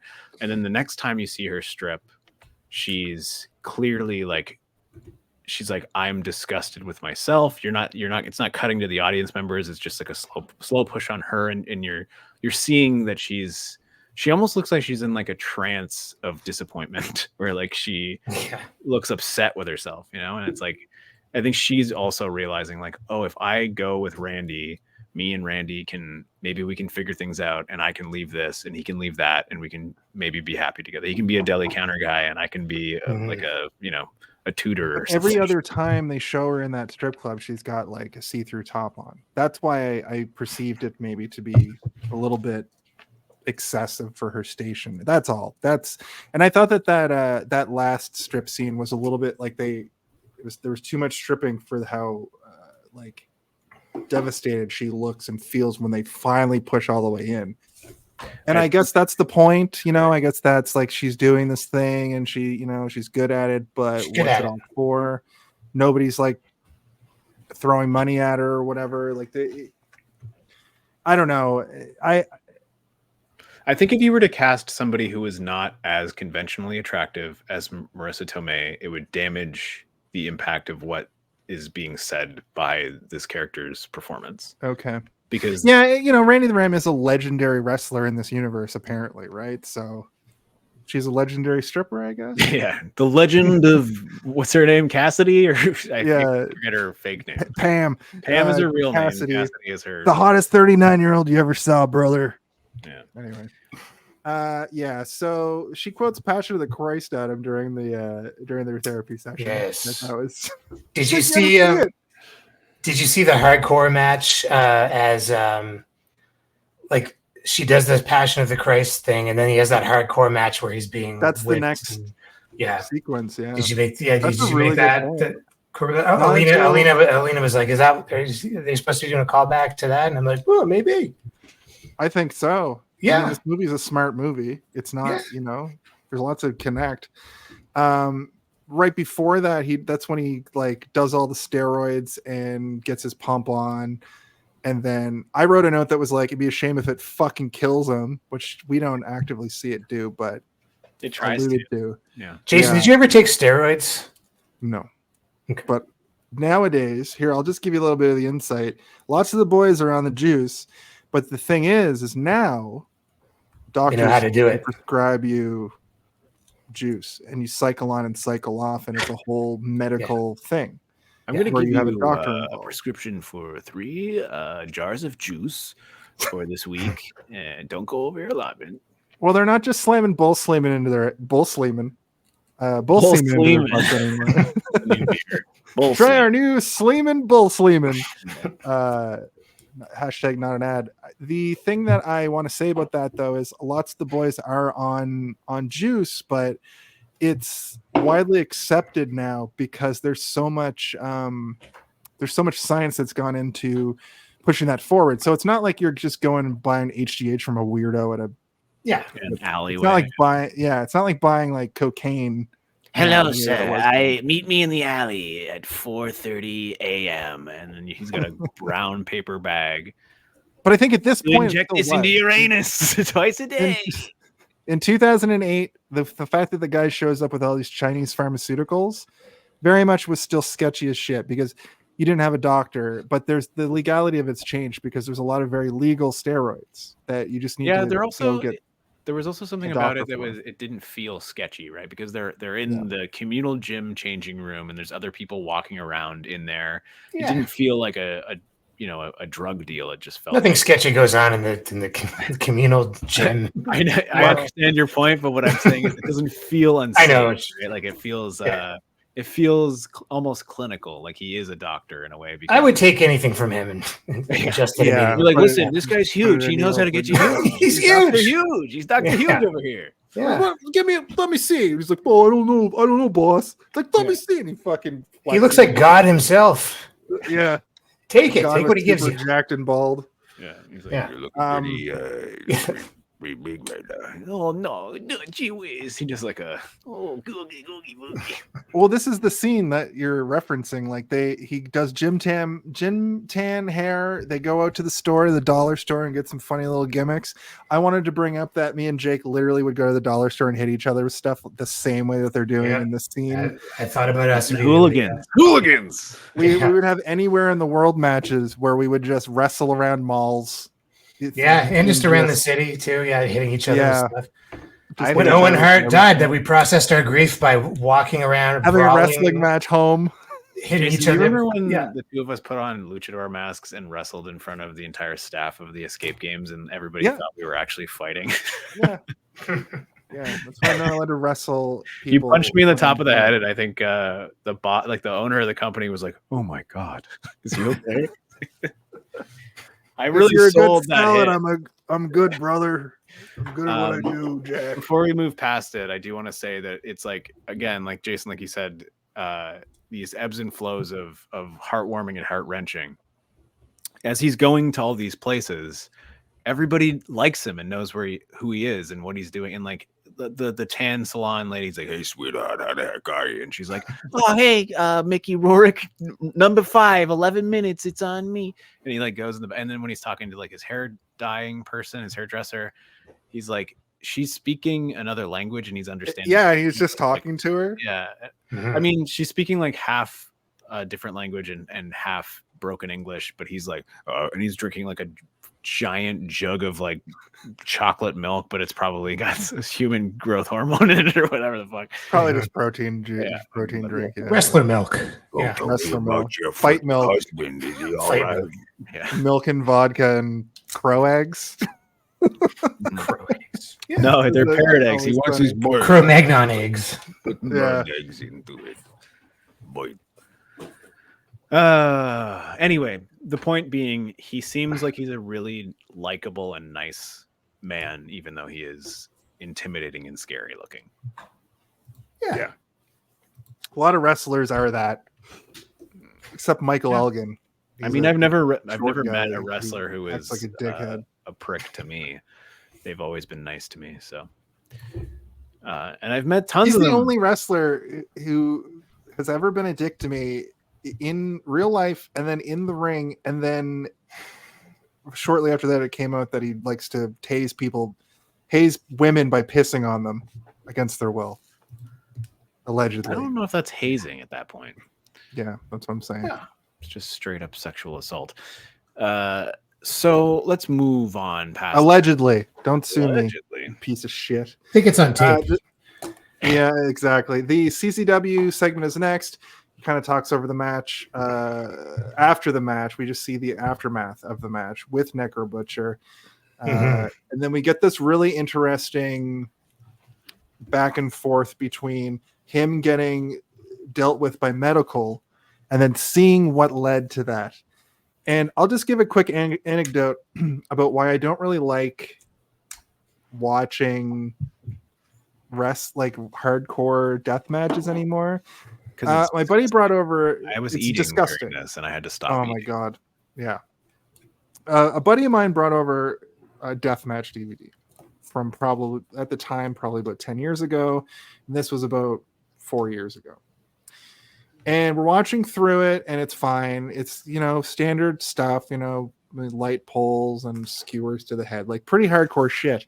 But the thing that rubbed me really the wrong way is this guy got fully concussed to the point that he had to, and then he won the match, like it was like a tag match, and then he had to wrestle another match because it was a tournament. And he's mid promo trying to cut this like promo, and he's so concussed that he throws up. That's when I was like, I'm done. I can't watch this shit. And similarly, me and Jake were watching some old ECW on the WWE network one time, and the Taipei Death Match, the famous Taipei Death Match, comes up, and it's two brothers. They've got their hands taped up with duct tape the other way, so it's like sticky side out, and then they dip their hands in glass, and they're just throwing punches at each other. That's not. I want to hear about this. I'm just trying to give you. Brutal. This is the part of the movie where I was like, I don't think I like wrestling. It's like I don't think I should be watching this. I started to like when after this match and they're like doing all this body horror stuff, and then he pukes and then he passes out and has this heart attack. I was like, I support this. Like, I started to feel like I shouldn't be watching wrestling. It made me feel like right seedy about it. It's like I felt like I was watching a circus bear. Like, Right. Yeah. he doesn't know better, but I do. I can't support. I can't watch wrestling anymore. This is terrible. They're killing each other. He's killing himself. The emaciated circus elephant is something that I thought of a lot during this. Yeah, I thought about the bears with the hands nailed to the bicycle or whatever. Yeah. Oh my god. So That's dark. Mickey Rourke. Yeah. That Mickey Rourke is a circus bear with his hands nailed to a bicycle. Yeah. I'm just an old circus bear. Yeah. I don't know what I'm supposed to do anymore. Gotta work the deli counter. I can't do that. I cut my own hand off and become a wrestler again, brother. But at the time, in 2008, this kind of deathmatch wrestling was all the rage. Well, it's because they had exhausted their gimmicks and they needed to just like go for shocking stuff. This That's level of true. hardcore was new at the time It's as well. disgusting. It's absolutely disgusting. Necro Butcher. Oh my god! I saw a CCW clip once where they used a weed whacker on a guy, and it almost killed him. It's the worst thing I've Zandig ever and Joey seen. Janela, the sit-out power bomb off the top of a roof of the This building. is the same era into of Two did Girls, see One that. Cup, isn't it? This is It like really is. Yeah. world Yeah. where people were like just trying to shock the actual shit and puke out of each other. I hate it. I hate it. I even hate the guy's attitude where he's like, Hey, so are you okay with this staple gun? You know, like I'll staple this shit out of you, and you staple the shit Oh out of yeah. like, oh, Oh, fuck this guy. Fuck that this guy. guy. Yeah. That guy sucks. Necro Butcher. Talk He's a about Trump. He's a Necro Trump Butcher guy little now. bit. Yeah. Well, Necro Butcher. I was saying to Alina, I was like, my knowledge of that guy at the time. He's like one of these like bloody, like violent wrestlers, but he's an intellectual and he's actually really smart. You know, but the guy's a Trump supporter. And actually not either of those things. Yeah. No. He's now what he does. He wrestles as MAGA Butcher now. This Yeah. guy. I was looking into this. Okay. Okay, sorry. No, you go ahead, Jake. Well, just one more. Like in that scene, you have this guy who becomes a Trump supporter, and Mickey Rourke fucking hates Trump. He was he had a problem with Trump. He hates Trump anyway. He's been quoted as saying like he's a bitch, he's a fucking asshole. Because can I tell the thing? Mickey Rourke and Tupac Shakur were staying in one of Trump's hotels together. They did a movie together. So it was Tupac and Mickey Rourke, and they trashed a hotel room together. On purpose? They're like, fuck this guy. Yeah, they were partying. They trashed it. I don't think it was on purpose to disrespect Trump, but It was 1992. to hear Mickey Rourke tell Height of their careers. he goes, yeah, exactly. He goes, we did about $6,000 worth of damage, whatever. Yeah, I admit that. We trashed the hotel room. But then Trump sued Mickey Rourke for like $30,000 or something. And then said a bunch of slanderous shit about him. So he's got a personal vendetta with Trump. And also Mickey Rourke is now cooler in my mind. Like I've never not liked Mickey Rourke, but like I think he's out there talking shit about Trump today. Yeah. This day, yeah. That's amazing. With That's his great. giant lips and Yeah. bag of meat face. And I think the thing about I'm glad to hear that about Necro Butcher because that dude is fully in a wheelchair also, right? He's out. He's out because there was a moment where he looks like in this movie, disappeared for 5 years, reappeared and looked like he was dying, fully gray, and he was dying in a wheelchair. He was gone. He's wrestling again. He's wrestling again. Yeah, he's back. He's out of the wheelchair. Where? He's put on Why some was weight. he in the wheelchair in the beginning? He had he had cancer or something. Like he was like he was like to the point of like, oh, he doesn't have long.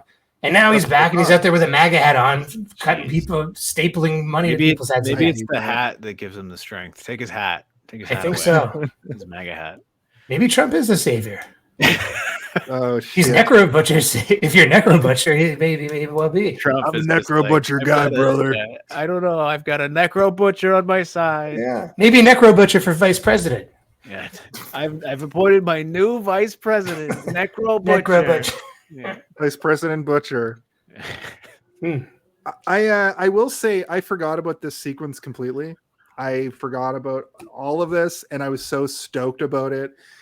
It's disgusting, but luckily it's all movie magic. At very least, it's all special effects.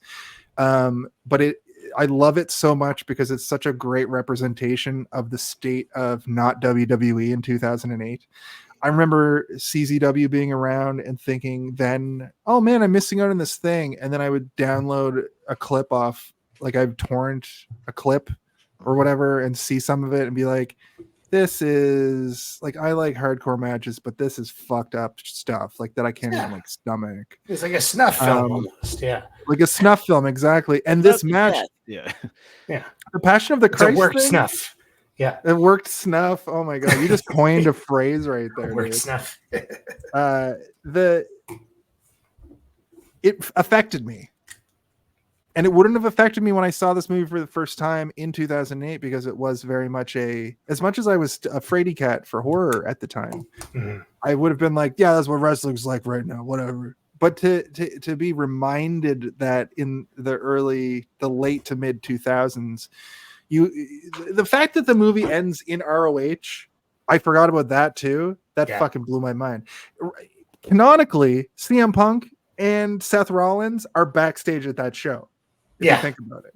Yeah. You know what I mean? They're And back there Kevin shaking Owens hands with probably. everybody. Yeah. And yeah, they're all shaking hands. And They're all getting shaking COVID. hands. Yeah. Yeah. Yeah. I can't- With a boneless my chicken hand on breast. 2 big chicken breasts. I'd like a couple of those with a brain attached. But I loved this sequence. I love this scene. I like how they did the back and forth. But unfortunately, we get that Sting sound again. And My favorite wrestler, after yeah. he's yep. And after he's taken care of, he stands up and he gets dizzy. He grabs his left arm and he pukes and fucking wakes up in a hospital. And the doctor basically says verbatim, if you do one more rammer jammer, you will die. Can we also talk about the fact when he first wakes up, he's confused as fuck. And he's like, he's trying to pull everything out of his That's a nose. trope, though. Yeah. It is a trope, but the people who are trying to calm him down are just like, calm down, calm the fuck down. Nurse, can I get some help over here? Get some help over here. This guy's jacked. Nobody in any way is like, you're in the hospital, you had a heart attack, just chill out. We're here to help you. Everyone just keeps telling him to calm down. Yeah. If there's anything I know about like a meat-headed man who is in like a fight or flight mode, never tell them to calm down. You need to explain to them what's going on. Yeah. Because nobody's ever told to calm down and they calm down. It never works for anybody. Calm down. Calm down. Oh, okay. Right. Yeah. We'll do what you say. That's like going like, don't cry when somebody's already crying. Stop crying. It is crazy. Like whenever a wrestler gets injured, the people at the ER have to deal with like a huge, oily, sweaty guy who smells like coconut mist and blood. He's got Imagine the Big Show all concussed. like stuck in his thighs and his butt and stuff. Yeah. This guy's got so many thumbtacks in him. Yeah. Imagine the Great Khali all concussed, he can't fit in a gurney. Yeah. The Great Khali, Steve, if you don't know, is this Indian megastar wrestler who's literally I did a voice thing about. Oh, you did a thing about him? Yeah. Can't wait to see these, dude. I'm so fucking stoked. I'm kind of excited to show them to you, but I don't know when they're coming out. But I gotta go to the bathroom. Okay. The Great Khali, am I right over here? Heyo, he's peeing again. I think that it would be insane to have a Randy the Ram in that situation, like you said. But as the wrestlers get bigger, it gets scarier. Yeah, I think that in any situation, a bigger person is always scarier, no matter what the situation is. Unless they're like protecting you from smaller people, then you're like, hell yeah, this person's bigger. This is going to be great. Any other situation, even if it's non-violent, is like slightly more uncomfortable or frightening if a person is big. I can tell you like a story about when I worked at Chapters, the bookstore, for a couple of years, and there was this man that would come in all the time, and he was really, really big and intimidating looking, and he had like face tattoos and arm tattoos and stuff. And I eventually learned that he was a member of the Hell's Angel Motorcycle Club. And I, didn't really have any reason to talk to me. I didn't have any reason to talk to him. So but he would come into Chapters all the time. And then one day he came up to me, because I guess I was the only one around, and asked me for a specific book, and I started helping him. And I realized this guy was like the nicest man to ever live. And then like I spent maybe like 45 minutes helping him find books, and most of them were just books he wanted to read, but then a couple of them were like photography books about the Hells Angels. And I got them. He's like, see, look, here's a picture of me. And I was like, holy shit, that is you. That's fucking cool. And it was a really nice experience. So, I mean, I guess the point that I'm trying to make is that I was scared of him. And then at the end, I wasn't. He was nicer than most of like the elderly women that would come in and be like, you little fucker, help me find this romance novel. Less potato salad, more potato salad. Yes, the potato salad ladies were the worst. And I think that moment in the movie is, I don't know, is it good? Yes. I literally wrote down this the potato salad, or this sequence with the doctor still. Because this sequence with the doctor, I wrote, Mickey Rourke is such a good actor, man. I actually wrote Nicky Rourke. I think that was a typo. That's You the think? actor, right? That's the actor who played the doctor, right? You think? You think? Yeah. And he uses the CZW payday to get his home back, and that's when I was like, oh, he did this hardcore match because of the payday, Right. which is sad. Where did all his and money then- go from Madison Square Garden? I want to know. He has action Cocaine. figures. Isn't Human Probably up his growth nose. hormones. Mm-hmm.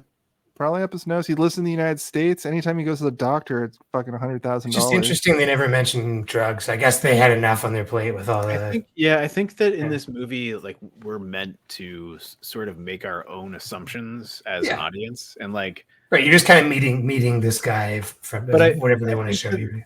the idea of like looking onto a life that is completely crumbled and living in a space where you're still trying to make something of yourself, even though you're technically past your prime, is very relatable to a lot of people. And you can insert your own troubles and shit that exist in your life into what his life was to be able to fill in the gaps of what happened.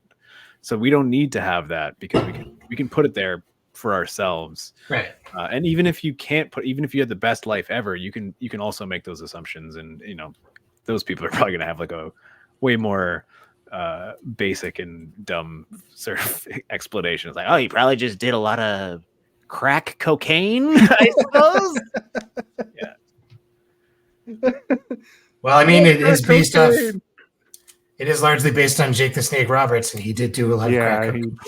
He was a crackhead for like 30 30 years. But yeah, I mean, the point that I make is like we can insert our own troubles, our own problems that we've had in our lives to fill in the gaps. We don't need to have it explained to us. Yeah, but we do get that we do get another little uptick of emotion where he just wakes up after having his heart scare, and he's been around the house for days or whatever, and he's like, hey kid, you want to play this Nintendo game? But then even during that, you get that little downtick of emotion where the kid's like, have you played Call of Duty 4? And he's like, what about WrestleFest 92? I also, when I don't know, this game sucks, and he kicks his ass at Nintendo. Watching this for the first time, like in a long time, there was a moment where I was like, when is this movie supposed to take place? Because there's not a lot of cell phones. There's not a lot of cell phones, and there's not a lot of technology that they show you that can really kind of give you an idea solidly of when it takes place. And then you see the Nintendo, and you're like, is this the early 90s? Is this like 97? No, it's not like it's like an old Nintendo. It's not like it's dusty or anything. So you're like, but Call of Duty 4 came out in like 2008. So yeah. That was you just don't see a computer in this movie. Yeah. You immediately know what year it takes place in based on the fact that he's name dropping Call of Duty Modern Warfare or whatever. This one takes place against Iraq instead of World War II. And I was like, oh yeah, I remember that game came out. That was back I probably had it. Yeah, I haven't played a Call of Duty since that one, I think. So the next one was Rourke didn't like it, so neither do I. Ram Jam spends so much time on payphones in this movie, which is kind of cool because he was a touring wrestler in the 80s, and that's how they called their families. That they were every town they went to, they were looking for payphones. Yeah. Wrestlers spend all kinds of time around payphones. And he also so it would have been that's what he knows. It also kind of also he's poor. That's what I was going to say. It gives you both the financial and sort of like mentality level of this guy, where he's like, yeah, I've always been using payphones since about 88. I could do it. I have a thought experiment for you guys. Yeah, payphones for local calls maxed out at 25 cents. Even the final payphone that exists is at the train station across the street. 25 cents. If payphones existed, adjusted for inflation, do you think we'd be paying like $2 a call? At this point? More. I mean, that's what the bus fares go up all the fucking time, right? Like I think two. Yeah. A toonie for a phone call. I mean, you might even get cut off at $2. Be like, please insert another toonie. I think two because you can't go big. You can't go too high because it's like people who don't have enough money for phones need the payphone. But they could get it. They would do $2. They could. Then you have to reinvent the payphone to accept $2 coins. Well, forget it then. Just get a cell phone. Yeah, and if you can't afford a cell phone, then you're gonna get murdered. You got me. Yeah. Okay, well, that thought experiment backfired completely. But I mean, someday we're probably going to get rid of quarters and I mean everything. It's already hard good enough. point. I don't know how people are getting changed these days. well, you don't just pay for things with cryptocurrency. Yeah. Yeah, of course I play Regular? things with cryptocurrency. I'm not talking about me. I'm going to be just fine. I have crypto. Yeah. That'll be good for at least another 100 years. At any rate, he tries to go for a run. This is the first time you actually see him be like, I'm fine. I'm doing this. My heart is fine. I'm fine. He Now had let me go bypassed into the surgery. woods and crumple up and be like, I'm oh, fucking almost died. fuck. What the fuck? But also, So he like, goes- the fact that he goes for a jog makes me be like, oh, he is like not just strong, he also is like cardiovascularly like exercising as well, which I'm like, okay, so maybe Wrestling is all cardio. Wrestling, good wrestlers, even though they looked like that, but they can go because of cardio. And the thing is a lot of great looking wrestlers have come and gone because they have 4-minute matches. They get blown up, which is a euphemism for losing your breath, and their career is dead in the water because they can't go. So that absolutely makes sense that this guy has a legendary ability to be cardiovascular, but that's all tied to your heart as well. When I saw him go for a run after how long has it been? A couple weeks? you don't really know, but like he peels off the bandage and everything, right? And you see that it's healing, but it's not healed fully. Yeah. It's still kind of raw and like, oh man, this is another thing. Like I said, I was eating during the gore It's match. a disgusting movie. Yeah, and then It's gross. like I was like, okay, the gore match is over. I can start eating again. And then he peels his bandage off, and I was like, oh, this is grosser than the fucking because it's got like the yellow pus dot. Like it's just so gross. This director, you can't eat No. any of his movies. That's true. The whale. The trilogy is Even the ballerina movie, I was like, whoa! Yeah. and the Requiem, and it's all just disgusting. Yeah, Yeah. he likes gross stuff. Yeah, and you get him in the woods, and he's having his private moment, and like that's kind of this movie is just a lot of private moments, right? Like where you never really see him express emotion except for when he's rejected by Cassidy / Pam. And he fully breaks and becomes an asshole and does like one of the, I think, biggest asshole things you could ever do to somebody, which is like, it's like so disrespectful and like, and vile. Right. But also like he's doing it specifically to be mean. It's not like he's not unintentionally doing it, which makes it, I think, more forgivable because he's doing it out of a point to be a dick. And he knows like, if I say this, it will really, really hurt this person, and I'm trying to hurt this person because they just hurt me. Whereas it's childish. Yeah, whereas if somebody was to do, you're right, it's childish, and like there's something in me that is more willing to forgive somebody for being childish than to forgive somebody for who just acts that way, like as a go-to reaction, right? Like he's never been mean to her, not even once, even when like he kind of had the opening to be. He does the same thing with his manager. He does it with everybody. Anytime that he's mean or rude or aggressive, it's always in some capacity desered. Like he's fighting. That makes it tough. It's tough because there's a lot of guys are like that. We go, I'm a guy. I'm childish a little bit. I didn't know any better. So I have like a pretty low tolerance for that kind of excuse in real life. But in the case, it's a fucking movie. It's a great performance, and I get it. Ironically, I think a lot of wrestlers are kind of like that because a lot of this is about masculinity too, right? And just but here's some insight I'll give you about wrestling. Is wrestling people who train other wrestlers essentially want you to run away and join the circus. That's right. And that's what wrestlers do. Okay. They want you to be all in. You're a wrestler now, and Randy the Ram absolutely exhibits that. That's sort of like, brother, I ran away and I joined the circus, and this is what I do now. And when he tries to be, it's prison as well a little bit. Like when he tries to reacclimate to the real world, he just cannot. He can pretend to, he can emulate. Yeah. But the second things go wrong for him, he gets PTSD and has to sleep. Yeah. Or the military as well has to sleep on the floor of his hotel room for, that's like old wrestlers talk. Yeah, they all feel like that. Like, I couldn't adjust to civilian life. That's what he's going through here. Yeah. Nobody understands except the other wrestlers and the fans. He also has like the issue of like not being able to deal with pressure and responsibility, right? That we see over and over again throughout the movie. But like the big one is, he takes his daughter out, gives her a birthday present, and they have this like very beautiful, heartfelt moment together where you can see this stitching of the reparations of a torn apart relationship sort of like pulling themselves back together. Mm-hmm. And then he can't handle it, and he goes and fucks some weird firefighter fetishist and like ruins his chance with his daughter.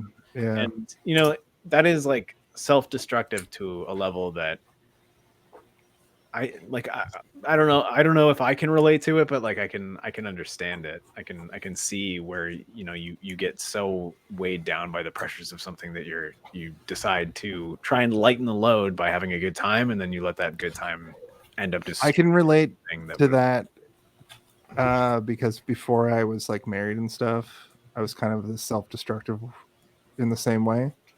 Where if like a bad thing would happen to me in my life, I would just go and burn it all down as hard as possible. But he's doing it because a good thing is happening.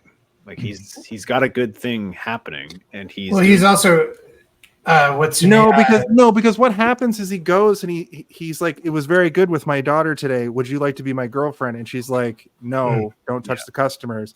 That's when he goes and burns it all down and fucks it up with his daughter. Yeah, he's rebounding from her, but then he totally forgets the daughter thing. Yeah, he's not able to come on, dude. He's not able to compartmentalize the different things. It's one giant bubble, and everything exists inside of it, and he's not able to separate those things. And he essentially does the same thing to Samantha's her name, right?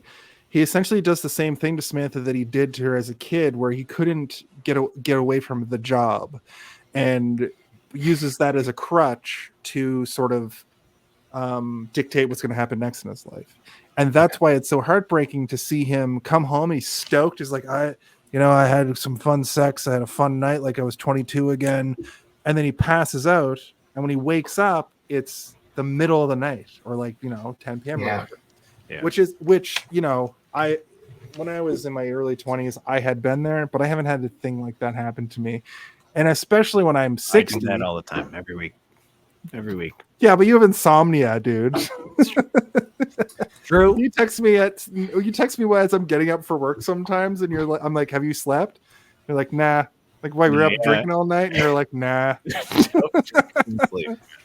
I had a father kind of like him, so I was like, when he came home and went to bed, I was like, aren't you supposed to be meeting your daughter, asshole? Like, is it the weekend, or do you have something you should be doing? Oh my god. That's that. I thought about that a little bit too because of the absentee father thing. Yeah, and, it was kind of weird with that whole part of the story. They that was one part where I felt like they really she forgave him pretty quickly, almost immediately. Yeah, almost immediately. But then went full get the fuck out of my life again. Which just when they had the dance, the father-daughter dance, I was like, no fucking way. Maybe maybe we'll hang out a second time, but not do right into dancing. I didn't buy that. Let's go dance with the pier at a Fallout style ballroom. Yeah, it's like wallpaper peeling. But I thought it was funny that she was like kick down this random door and it turns out to be this giant ballroom. Like it was a funny little. Most of that worked, I thought. It was just when she was like, "No, come here, you big lug," and walking arm in arm with him at their first time they've hung out. The way that I looked at that was that he probably does pop up in and out of her life all the time. It's not like he hasn't spoken to her in 8 years. Why don't you hit the corner on that one, because I think that's a valid thing that we should talk about a little bit. What's that?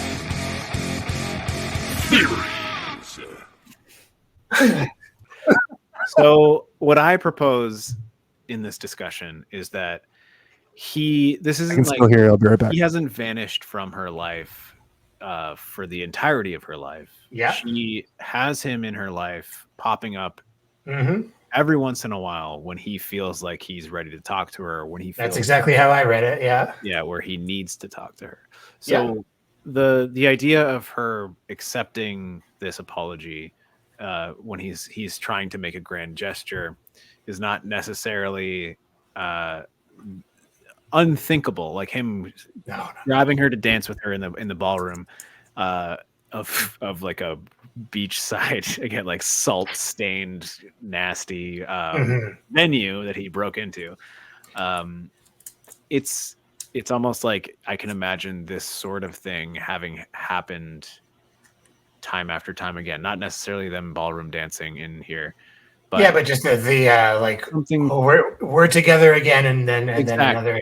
That's dude. That's I grew up that way. Like I from her point of view, and her hyping it up, and then him saying, "Let's go to dinner on Friday, 7 p.m. or whatever," and then and her, this is the last straw for her. In reality, like this is the last time he'll ever see his daughter, because if theorists are to be believed, he may have died in the ring. He may have died right after the wrestling match at the end of this movie.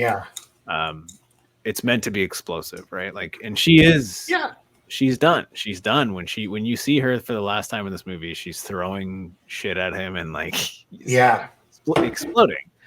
We were watching that. We were like, this is the most like. This movie's not very melodramatic for the most part. It's like, it's very realistic and stuff. And then there's this melodrama with the daughter.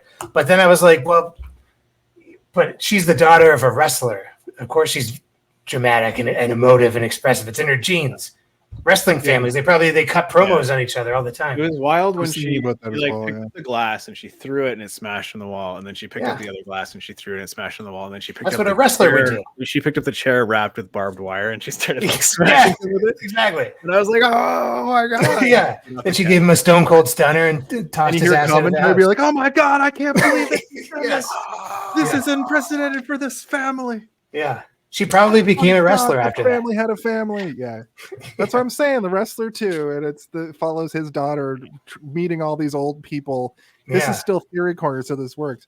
Meeting all these old wrestlers who are like, oh, your dad, he passed away, but you got to carry the torch. And she becomes the most famous women's wrestler. And she's basically it's based off Becky Lynch's. Before that happens though, like she hits him with the barbed wire chair in the living room and he falls down and he's grabbing his face and you hear and the door bursts open and it's the Ayatollah and he's like, oh. Wait a second, was that the Ayatollah's music? Was We Will Rock You? Yeah, and he spears her into didn't catch that. Into the big No, it was like bing bing ding ding ding ding ding ding ding ding ding ding ding ding ding ding ding yeah. Ding ding ding ding ding ding. Yeah, it was like snake charming music. Yeah. Simultaneously to this, though, Cassidy has a bad night at work. Not even Randy can do the dance. Wait, we have to talk about the firefighter fetishist. Oh yes, a little bit. It's so weird. It's such a strange. This is like a comic book moment. Yeah, like so. Darren Aronofsky, his movies are very stylized for the most part. This movie, not so much. And that moment feels like the most stylized. Like it almost feels like a comic book villain. It's very zany. It's so like he looks down. He's got firefighter boots on. He wakes goes, up. Oh, buddy. Oh, boy. But the bed sheets, the curtains, the wallpaper, there's paintings on the wall. And then just to throw everything to the wind, they're like, also, she's got a fucking ferret. So she's insane.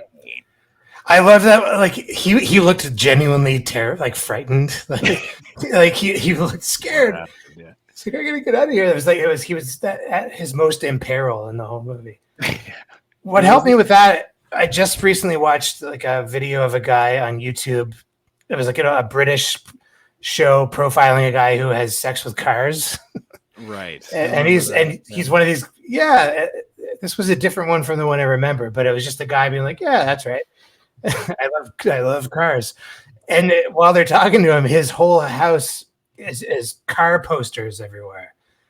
And I was like, that's like pornography for him, right? Like those are. Yeah, it would be like going into someone's house and it's just like wall to wall, like naked. Yeah, men, women, exactly. Guys, Yeah. So that was fresh in my mind when I saw this fireman. My dad has a Spider-Man room. Mm. Well, your dad probably wants to fuck Spider-Men. Or just spiders. Oh. Or just- Spider fetish. Well, that fucking that's gonna be it for us tonight, folks. or just spiders. Theory corner. Your dad has a spider fetish.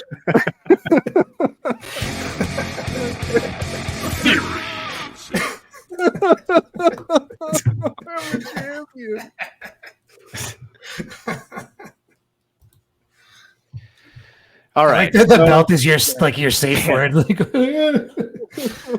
The weirdest thing to me about that moment is that she finds him in the bar. She knows who he is. But she like dresses him up like a firefighter. I guess like she likes wrestling and firefighting, maybe. I don't know. I think I sort of took it as like she wanted to get blasted out by like a big burly man, and then that's why she's like, "Do you want to do fireman shit or whatever?" And he's like, "What?" And then they start doing blow, and he has sex with her in the bathroom, and a woman walks in and is like, "Get a room." But like that moment felt very like almost pornographic, and then for like the next scene to be him waking up in this fucking weird fireman fetish room, I was like, "Oh, she likes wrestlers because they resemble." The posters on her wall. Yeah. They resemble the idealized version of what a firefighter is, which is like if you ever have met a firefighter in real life, They're just regular Joes. They're not wrestler body men. They're just the like, Ghostbusters are closer to firefighters than well, I mean, firefighters are strong. Like they're strong, but they're like practical strong. Like their bodies are the strong of a practically strong person. They're not like a wrestler body. But she loves the boots on a wrestler, and that's what she wants. So I will say we kind of skipped over. Let me just kind of say what has happened. We do get the scene where they go out on a date because he goes in there and he talks to her about the stuff. She's like, "We come pick out a gift with me." She agrees to do it. We find out her name. Cassie's name is Pam. They go on the little shopping date. It's very cute. They go for a beer. We get to hear Round and Round by Rat. And then we listen to these weird old Gen Xers talk about how the 80s had the best music and Kurt Cobain was a pussy and changed it all, blah, blah, blah. Which is like, shut up. That was a little... Shut the fuck up. But you didn't like when Mickey Rourke said, "And then that pussy Kurt Cobain." I didn't like that at all. I hated it. Those guys don't care about Kurt Cobain. They don't talk about Nirvana. They're like, what? They don't, and they don't. That was only Darren listen to Aronofsky quiet. just shitting into a microphone. Yep. They don't only listen to Quiet Riot and Rat. Rat has one album. The lead singer of Rat is Ernest Borgnine's nephew. Is You Nepo shitting me? Baby. Seriously. And that's why Rat name of their got first album. famous. Were you talking about banging rats earlier? Were you talking about the Ernest Borgnine? Yes. That's a funny connection too. The fact that there's a scene with the band Rat playing. Yeah. After right before he bangs a rat. Well, anyway, she's not a rat though because she doesn't really know anything about rats. R. Phillips, hold your tongue. Sorry. Just because MJF says it doesn't mean it's okay to say.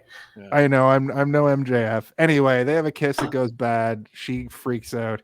Randy the Ram. Then this is the scene where he tries to serve customers. We find out his name's Robin.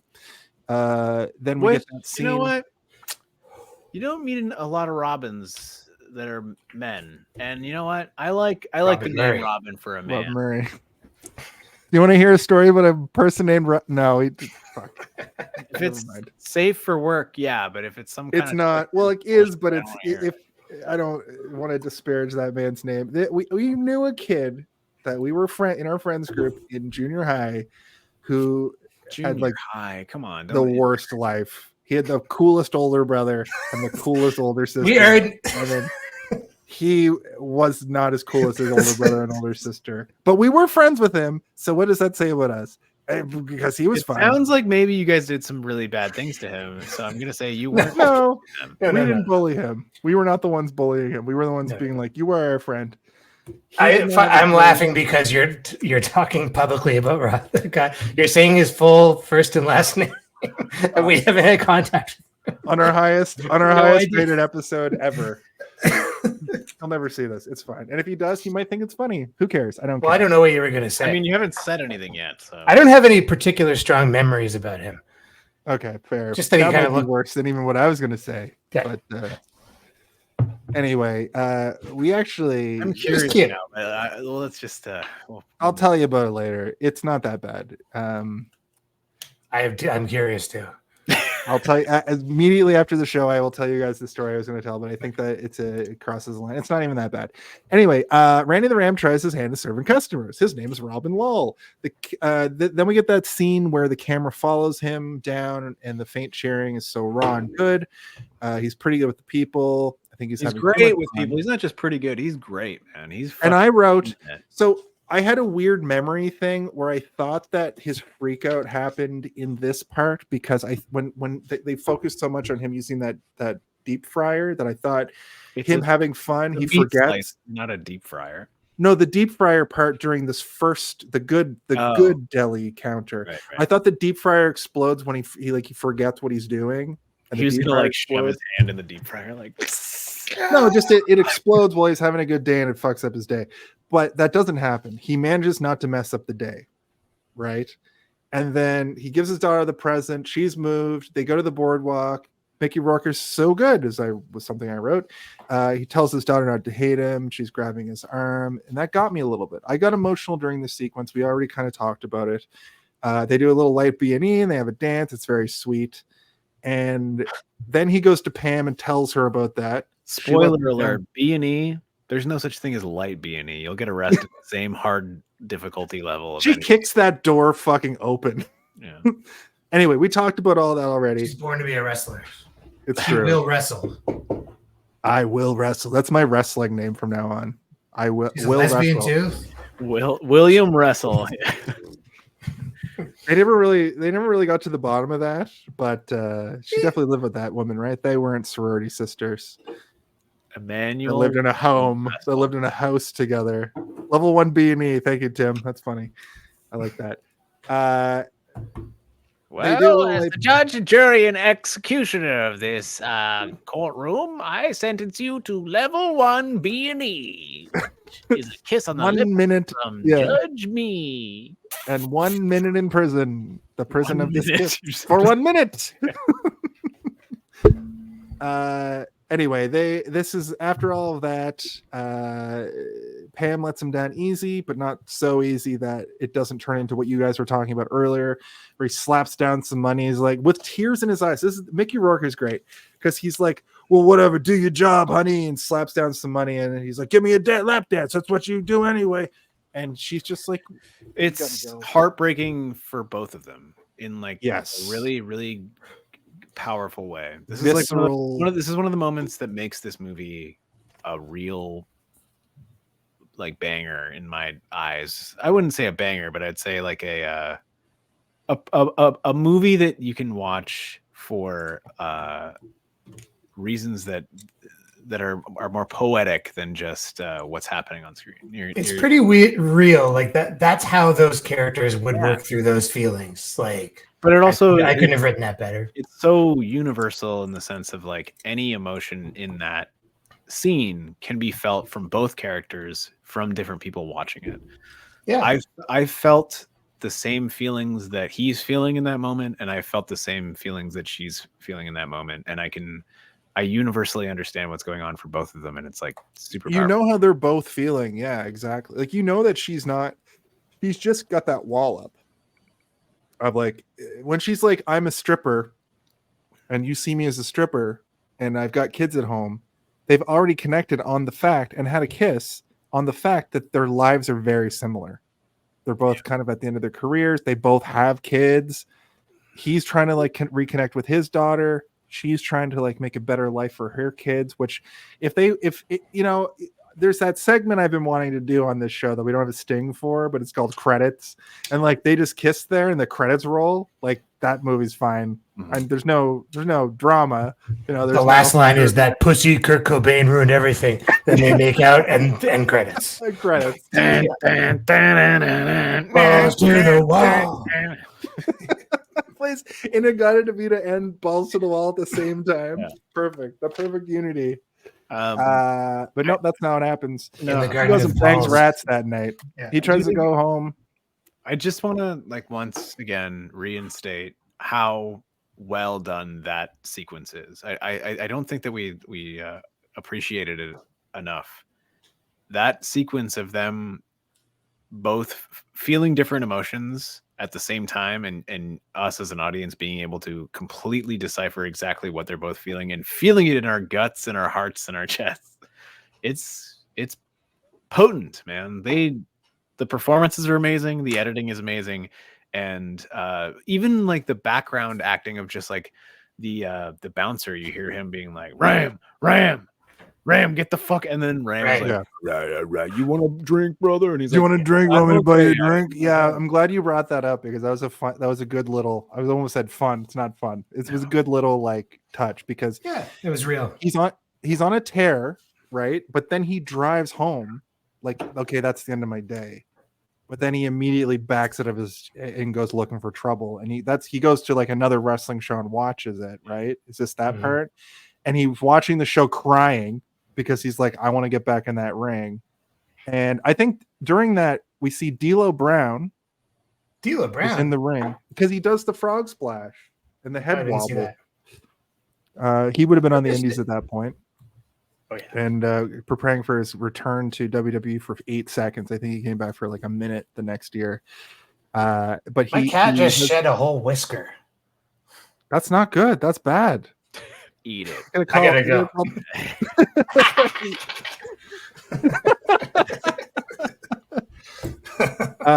That's crazy. Get well soon, Poppy. There might be a gas leak in here or something. I think we all have gas leaks around these parts. But fuck. I have this thing where my notes, like I can't go up anymore, so I got to keep refinding where I am in my notes. But he goes to the match.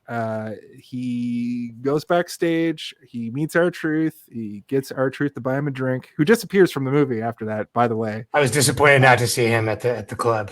I mean, He's with that. I was hoping they'd be together. Yeah, doing the K quick dance. Yeah. this is the difference between you two and I. Is like I was like, okay, whatever. Like that is a wrestler. No, He's famous. He's a champion in WWE like today. Yeah, he's a tag team champion today. He's like 50 This is a years prestige old. movie, man. Not everybody who went to go see it was just wrestlers. You got old ladies seeing this tearing up. Like they don't give a fuck about that. That's a good right. point. That's a good point. My grandfather saw this movie and said it was a good movie. I remember him saying like, "Have you seen The Wrestler?" I was like, "No, I haven't seen it yet." And he's like, "It's quite good. You should watch it." And I did, and he was right. So he goes to the party with some rats. It's a nice little slice of life there. I like that. Yeah. I hate that I wrote this now, but I wrote cocaine and whores. And then he wakes up in a weird. Jason, you need to vet your own notes before you come on this show. Sometimes it's No, I think it's funnier when I write them sober in the middle of the afternoon and I read them after I've had a couple.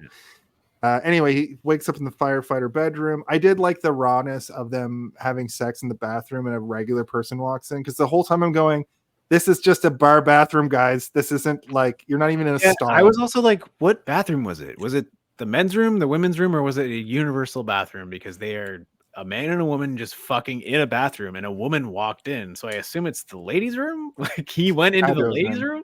It's not cool. Whatever. No, that was. Come it's on. a low. He thought in his head it's a high point, but it's a low. It's almost rock bottom. Yeah. Luckily, there's a mysterious absence of cell phones in this movie, so nobody. Yeah. Nobody. If it was now, the person would walk in, pull their phone out, and then another person would come in and pull their phone out. Yeah. And those two people with their phones would start fighting each other with their phones out. And Randy the Ram would have his phone out. And she'd have her phone out. Yeah. And he'd be like, it's "Squibbity bad. toilet," and dunk her head in the toilet. Skibbity toilet would play. This is when I wrote that right before this, he comes home. You notice when he sits on the bed and smiles, like, ha, still got it. Yeah. Passes out and wakes up, and it's the middle of the night, and you can hear it like hailing. Yeah, he probably thought he could go to bed and still make dinner, and he fucked up. I've been there. He probably got home at like 11 a.m. But in my current age, I can probably still get up for 4 or 5 p.m. But he clearly wakes up at like 10 p.m. He doesn't have a cell phone. This guy doesn't have a cell phone. This guy lives in like a Days of Future Past or whatever. Like he has like a crow that caws at a certain time of day to wake him up, and the crow is off duty that day or some shit. He lives in a trailer park. I assume there's crows there. Come on. Have you guys ever seen a trailer park? They're full of crows. I know. Everything I know about trailer parks comes from Trailer Park Boys and Bride of Chucky. So and The Crow, the movie The Crow. And the movie The Crow. No, that's and all lives. Weird. I went to some sleepovers at trailer parks in my time. Hell yeah. The very trailer park that the first season of Trailer Park Boys was filmed in. I camped in that park as a boy. That's right. That's my bucket list item off the list. We have going off early as a boy. You I was like, it was your very first bucket list item. You're like, oh, before the phrase was even coined by Morgan Freeman or whatever. And you look right at home in a trailer park with that belt. The one made of paper and Sharpie. Yeah. And that's the bottom line because Jason Phillips said so. What? I don't know what shoulder to put it on. What? What? I wanted to say that we have a new WrestleMania record. We have 14 viewers right now. This is our highest views count we've and ever now that had. you said it, it's going to go down. Well, it's going to plummet to 9. What? Also, Worldmind bet me $20 I couldn't hold the belt the whole time. Low key earlier. I see. But you took it off already, like a lot. Shut up. Don't tell him that. He wasn't watching the whole time. What? I didn't say anything. What? That said, we have the sequence where he goes over to the house, tries to knock on the door. Rachel Lee Cook's wife is like, "Fuck you." Every time that he goes to the door, she gets increasingly girlfriend, I think. But like, also the movie doesn't make it clear, so you're just kind of like, yeah, I want to know more about this, but I don't know. No, I mean, he's like earlier when they're in the thrift shop. I think my daughter's a lesbian. I think she might be, LGBTQA plus, if you know what I'm saying. And the stripper is like, "Well, stripper me timbers. Who gives a fuck?" Whatever she says, I can't remember. I think that's it. Yeah. Yeah, and then, she says, "Stripper be timbers," and then the scene cuts to him fucking banging rats. Sorry.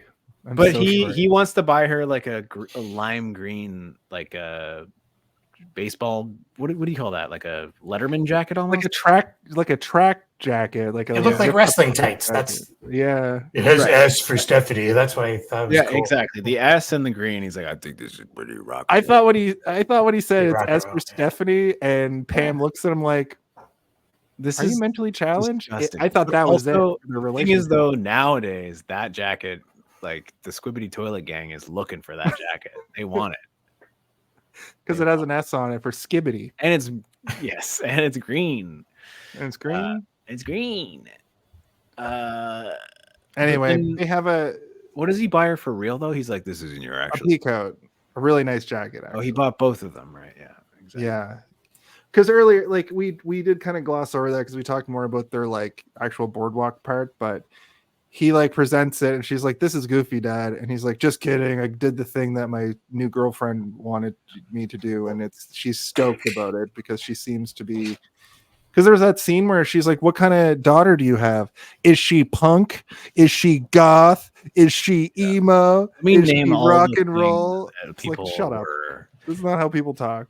For all the good this movie does, there are some. At the time, people did say that, but it stunk of a writer listening to like their 12-year-old or whatever, right? Like they went and they're like, "Hey, sweetheart, if you were to describe like different groups of people in your middle school, what would they call them? Skater, Yeah, exactly. surfer, 12-year-old would be like, I don't know, 9/11 truther. punk, flat earther. Anyway, she boots him the fuck out after he tries to apologize. She's like, "That's it. You had one more chance. You're done, buddy. Go wrestle and see how that works out for you." Do you guys think they were actually lesbians? I don't know. I didn't get much romantic energy from the two. Yes. I did get the lesbian energy because of how protective the other girl, the other woman seemed. What kind of roommate goes to the door? Hey, get the fuck out! You've broken her heart. You know they love each other. Yeah, I would do that for either of you two, and I'm not in love. You do that for me? Yes, I would do that. For you. I think that would be a little out of line. Maybe Like, 6 times in my life, and I would still do that for you. I go, Steve, did you just curse out my dad and slam the door in his face? You don't know my dad. You don't know me that well. That's a very bold move. Well, I mean, you seemed upset, so I wanted to make sure that he was not here when you're trying to. I can say I'm a grown man, Steve. I can take care of myself. Thank you, but just the same. Well, I guess I'll leave. Ding, ding, ding, would you? Ding, ding, ding. I'll go through the back door. Whoa, shit. Okay. The lesbians are in the movie, not in this podcast. Jesus. But yes, Randy the Ram decides to return to the ring. Pam kisses the kids to go to see Randy, finds out through this that he has decided to... Oh, sorry. Before that, he goes and has a freak out attack at the old deli bar. Cuts his own hand. I had to look away. Like, I knew it was coming. Yeah. Me too. Yeah. Where they show it and he's cutting. This was one of those moments where they keep pumping it up a little bit too hard, where I was, I wasn't eating anymore at this point, but I was like, oh God. I went like this. Oh God. Have you guys I used wasn't those sure how machines? gruesome they were going to go. Those What'd you say, Jake? Have you used those slicer machines before? I have, yeah. I was always so scared that was going to happen to me. It's harrowing. That's how I circumcised myself at the age of... No, just kidding. You put How your come you're penis allowed to in say the- that? But if I said that, well, it wouldn't be true because he's defiling his own penis. You're You're doing it to other people's. You sick did fuck. It's true. I am constantly circumcising people against their will. Get over here. Give me your foreskin. Give me a foreskin. Yeah. They call him the Don Valley Moil. They call me the Don Valley Moil. Yes. It's like a Batman villain.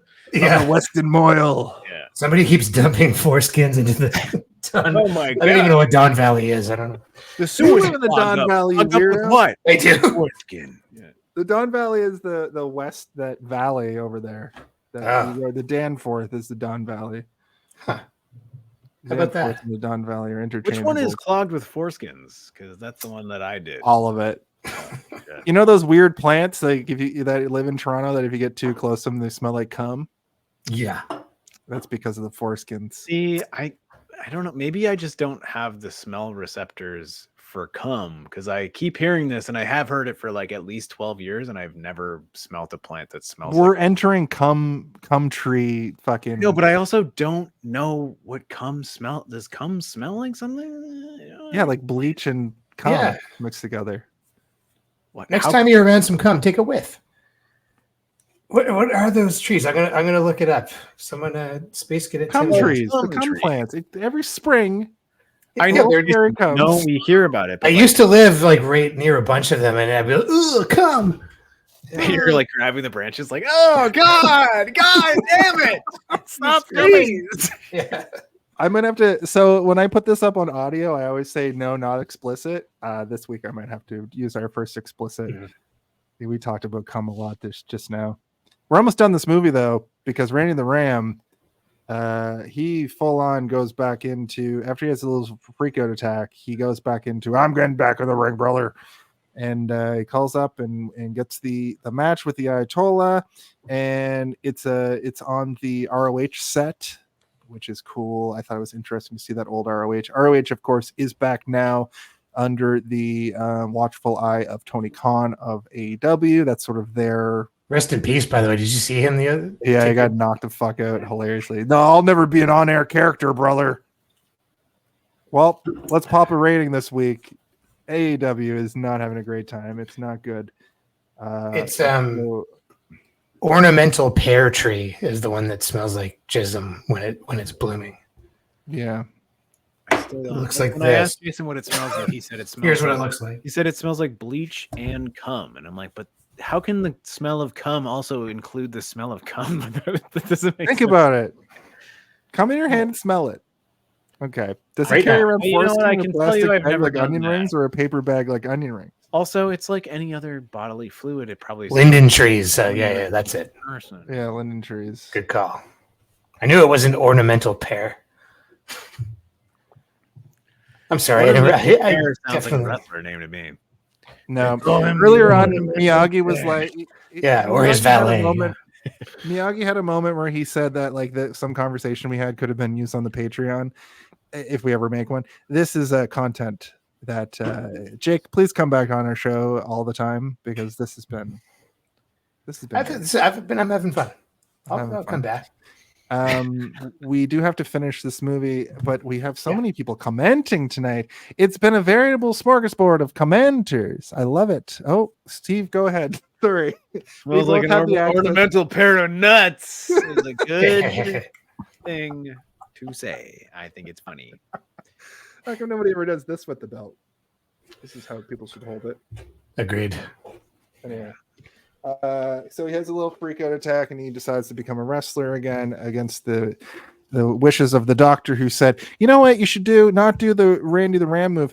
And during this match, he gets there, he's hanging on the back. We see Cesaro, aka Claudio Castagnoli, which was another wrestler who is a big famous wrestler right now, who was just starting out back then. He was around with Tyler Black, who is now Seth Rollins, huge wrestler. CM Punk would have been there at the time. Kevin Owens and Sami Zayn would have just been starting out at this era. It's crazy to see Claudio Castagnoli because you can actually clock the era of the locker room. That's why it affected me so much. And he has hair. His hair, this incredibly bald jacked man is not jacked or bald, Right. which I always just side tangent. You ever think about how Cesaro didn't look like Cesaro does now? He just looks like kind of a regular guy, like Still 20 Swiss years ago. jabroni. Yeah.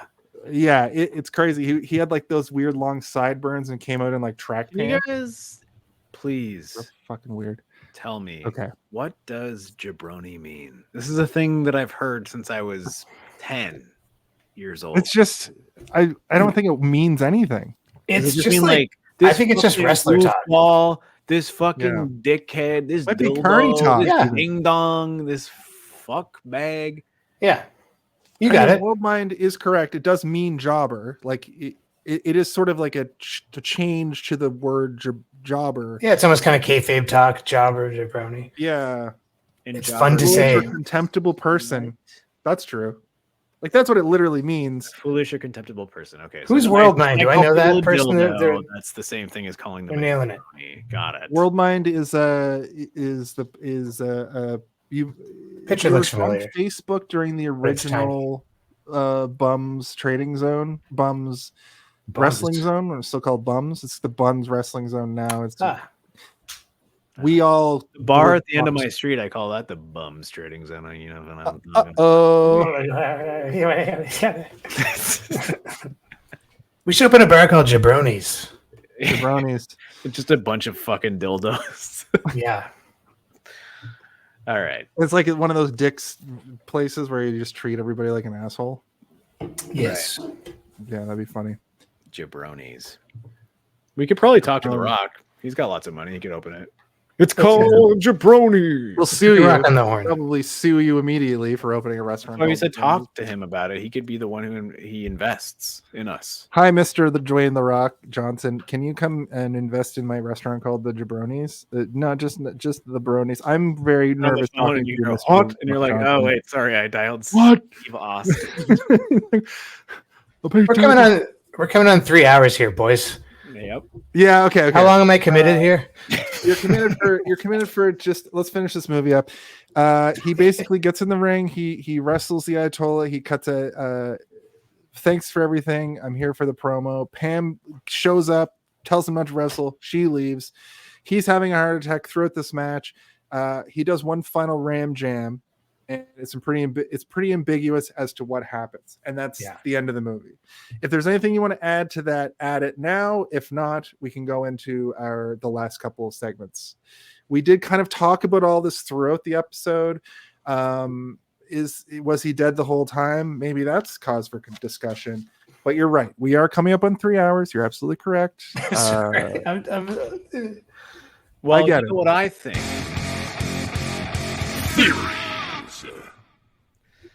I think that he knows he's going to die, and he's okay with that. This is him committing suicide, and he doesn't care anymore because he knows that he's going to die. Mhm. If he does this, he knows his daughter doesn't care about him. He knows that his love interest doesn't care about him, and he doesn't care about himself.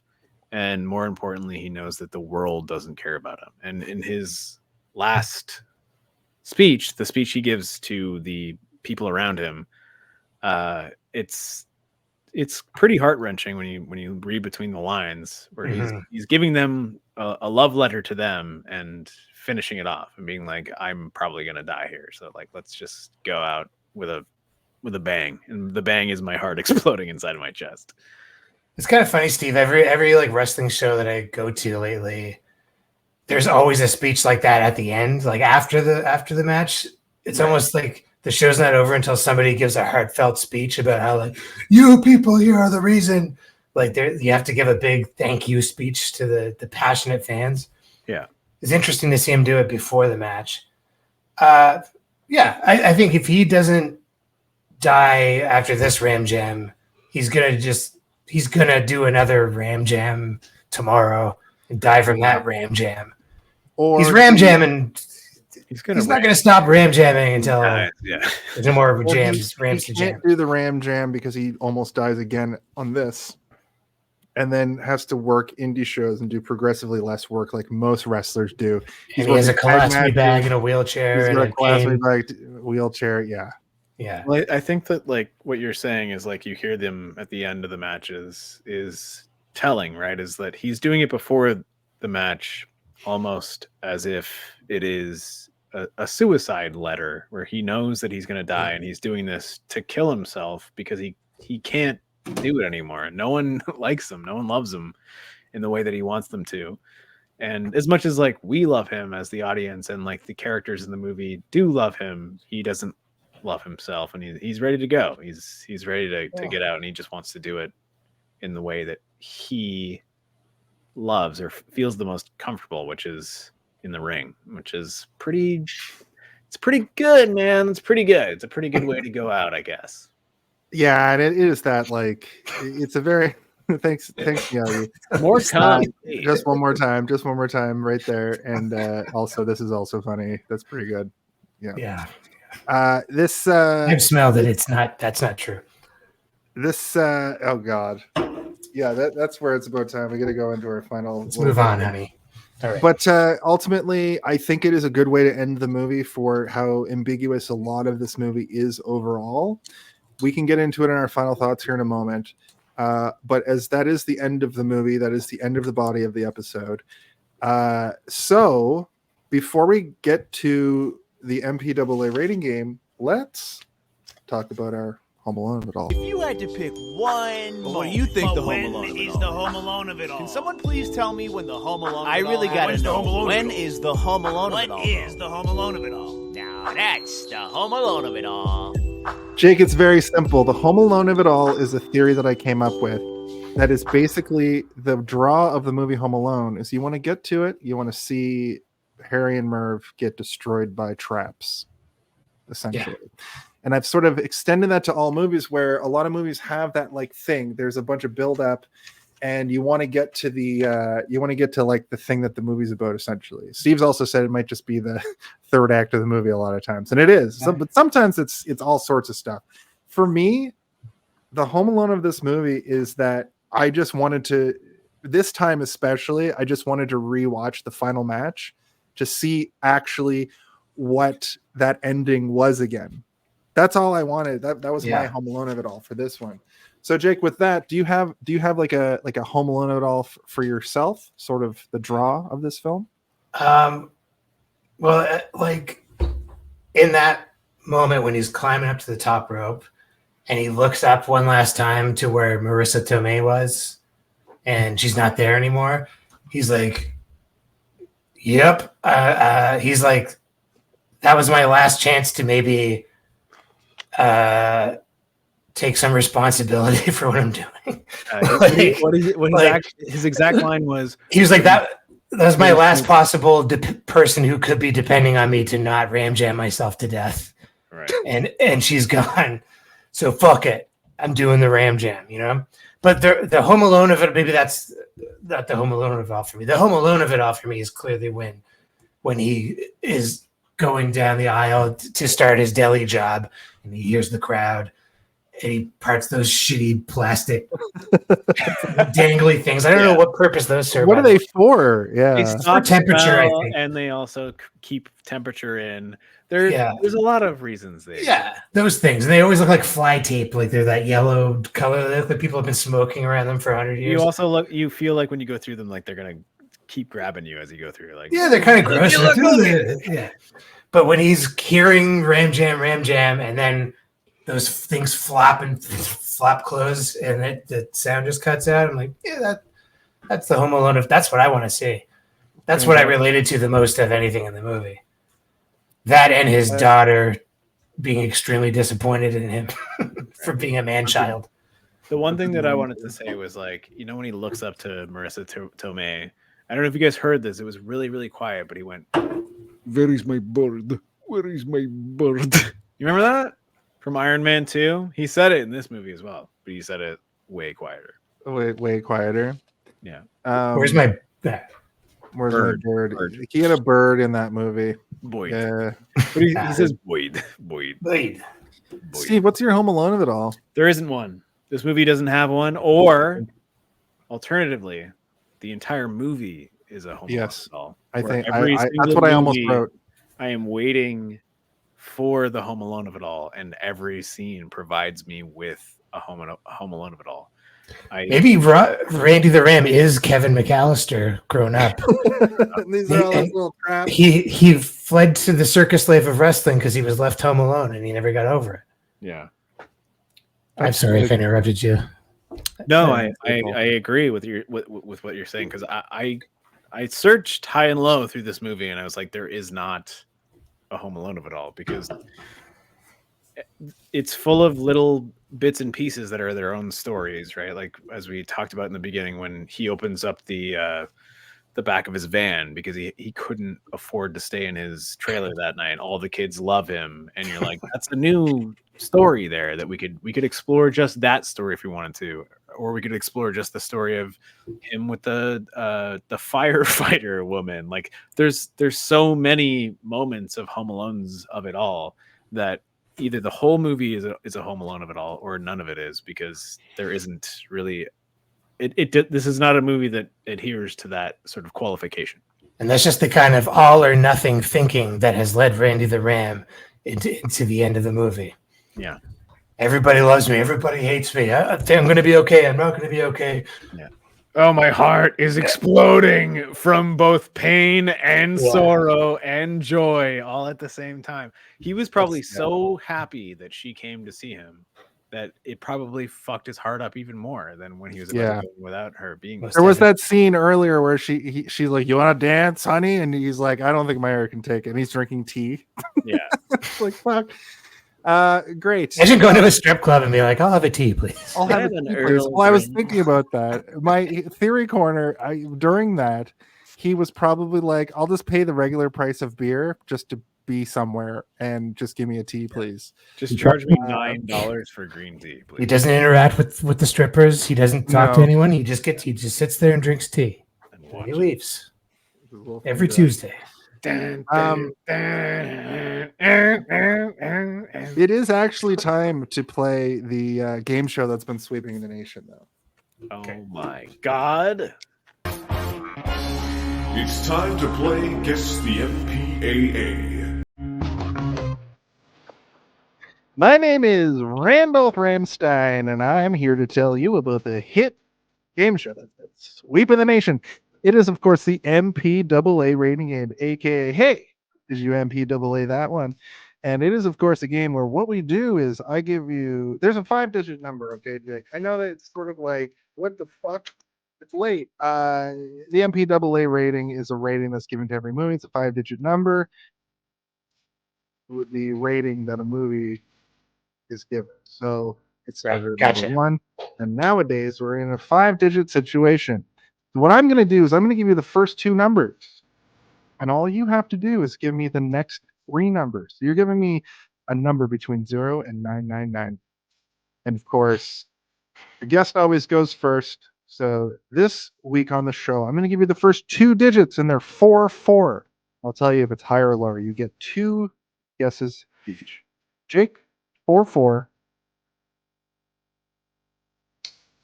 3, 3, 1. Steve, higher.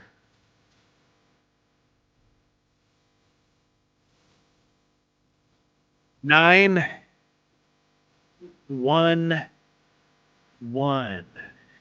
Jake, lower. 6, 6, 6. Oh my god. Steve, higher.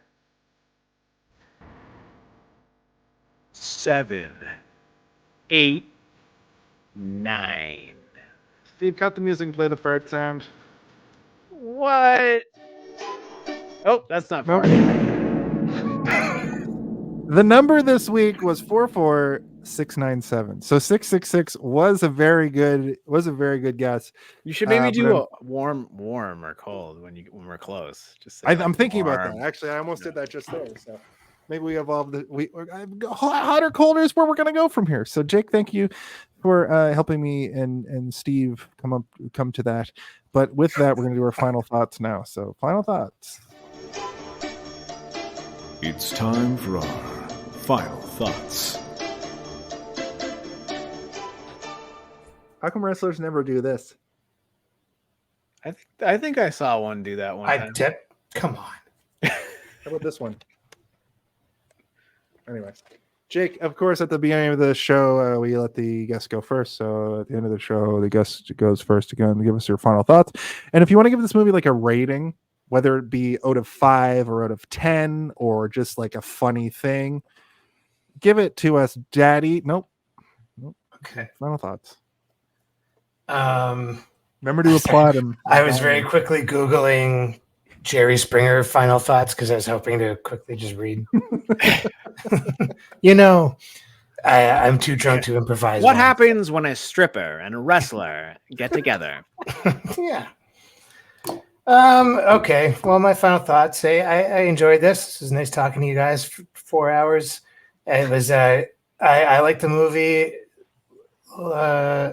I felt a little depressed after I watched it, but now today I feel okay about it. We had some laughs. It was good to. I would give it 4 bottles of baby oil out of 5, and 3 somas. Taking, okay. Am I supposed to plug my stuff right now too? No, not yet. We're getting to that. We just gotta finish up here right quick, and then you'll get to it. I'm sorry, Jake. That's cool. I don't have anything anyway. Pretty par for the course. Steve, what are your final thoughts for The Wrestler, 2008's The Wrestler, starring Mickey Rourke? I think this movie is good. I think that you should watch it. If you haven't seen it and you don't give a shit about wrestling, you might actually give a shit about wrestling afterwards. That's not to say that, the movie itself isn't just good without any of those caveats. I do believe that Mickey Rourke, it's maybe one of his best performances ever in a movie. I've seen many, and he is kind of the same in a lot of movies, but they sort of found the pocket where they're like, how do we harness this mumbly meat man? What do we do here? How do we get this to work? And it works in this movie, man. I really do think it does. Give me my board. Give me my board. Is what all the stuff that has happened to his face, led him to be perfectly cast in this movie. All of it is. It's what are you going to do with that face in this movie? But you just, let him cook but don't overcook, because that's what happened to his fucking face. His face is overcooked over here. Yeah. No, I'm just kidding. He's also kind of like not unattractive in this movie. He's just kind of like frightening, where you're like, oh. Also, didn't need to see his weird square like Minecraft butt. Remember when he like sticks the thing in his butt at the beginning? I think that. Oh yeah, when that happened, Alina said, "Now that's an ass." It looked like a box. It looked like somebody like put like a regular box, like if there was a FedEx sticker on it. Yeah, it was like a wet box. A wet box. I had another thing. I was going on a tangent. I can't remember what it was, but I'll say that this movie is in line with the Darren Aronofsky sort of like, what if a thing was what if a lady was so obsessed with this one thing she became an actual black swan? What if a fountain was a fountain? Like, this is his idea, and this is one of the examples of it working the best. I think out of his entire filmography, this is probably one of his best ones. What if a whale was a whale? If I did have to give it a rating, I would give it 1 man looking for his Boyd out of 0 Boyds. There's no Boyds in this movie. Not 1 Boyd. No Boyds. Thank you, Steve. Thank you, Steve. No Boyds. There's no Boyds. Undertake the dong. No Boyds. Oh, there were a bunch of seagulls though when he was in the parking lot going back to his van. Because you're right. we were watching it on my projector, and the cat went. She was. All right, I'm gonna give it a different rating then. My rating is gonna be, please, taking somebody who you care absolutely unconditionally for to a vintage clothing store and having them try their hardest to convince you of buying something, but you're unwilling to buy it because you're so zeroed in on this one specific article of clothing that they tell you, go with your gut, man. Go with your gut. This is the movie of go with your gut. I'll say that.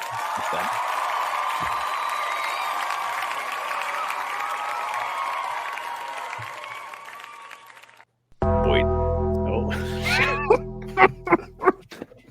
Oh. My final thought is as such. Of all the movies, this was my favorite of the month. Iron Claw is a very close second, but it didn't really have any ups, just downs. And this at least has a well-rounded story since it has the benefit of being fiction. The 2 middle movies were straight garbage, though. So maybe if we had done Nacho Libre, I would have a different opinion overall for the month. Very well-made film. Mickey Rourke got to sort of act out his own life in wrestling form. I give this film a 4.3 out of 5. I also give this film, like, when you're backstage at a wrestling show and some fucking old grizzled veteran shambles over to you and tries to shake your hand, but it's a loose handshake, so you know you're going to be taken care of. Yeah, somebody cooked this guy's knuckles al dente. I give this movie a loose little tiny handshake. Yeah.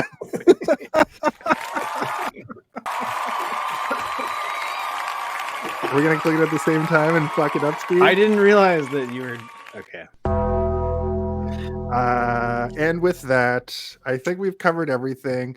It is time for oh shit. Oh fuck. I knocked something over. It is time, of course, for the plugs. Jake, do you have anything coming up? This camera, you know, hot ones? Okay. Oh yeah. I just the show that I work on is I work on a a sad sitcom called The Crevice that you can check out at thecrevice.ca. Award-winning prime time viewing. Go check that out, and you can check me out at that's enough. You know, if you're watching this, you probably know me. I'm Jake Thurgood. Yeah, but also for the I know that you. don't know Jake. I'm watching it right now live. If you don't know me, I'm Jake Thurgood. Yeah, .com him or whatever the kids do these days. Yeah, and thank you, Jake. You can find us on all social media, as I mentioned at the top of the show, and we are, of course, proud members of the United Federation of Podcasts. which you can Whoa, find whoa, whoa. also. I did not consent to that. Are you kidding me? Yeah, that's I- right. I can't be here. United Federation Podcast. No, this Our guy's show, of course. a changeling or whatever. Our show, of course, is called Hey, Did You See This One? Which you are watching right now. We go live each and every week on Thursday night at 8 p.m. Eastern Standard Time on Twitch, YouTube, Facebook. That's it for now. You can also watch such shows as Graphic Histories, a graphic novel podcast, Trivial Debates, a debate podcast. Oh, I'm going to be on that on Sunday. On Sunday of this week. If you're watching this 30 years in the future, go back and watch that episode. X-Rated, the X-Men animated review show, which is, of course, they're covering X-Men 97 right now. What's not to love? X-Men 97 right now is the talk of the town. They have a Star Trek podcast called Live Long and Podcast, which is great. They do radio plays. There's a radio play that's going to be fist fighting with my live wrestling show tomorrow night, which, you know, hold up, a movie podcast. Our sister podcast, they do 3 movies in 2 hours, and we do 1 movie in 7 hours. Emon on Track. It's a music podcast. Please invite me on. I want to talk about music. And I think with everything said, we did it. We did a 3-hour podcast, just like Devin wanted, just like he wanted. I'm the champion of birthdays. And hey, did you see this one? Steve, I know you want this title. I know it's prestigious to you. Well, I'm coming for you next month. You've got a birthday coming up next month, and you've got a birthday coming up. That belt, motherfucker. And with that, I think that we just need to get the fuck out of here. So play the song, play the hey, did you see this one? Bye. Jake, what?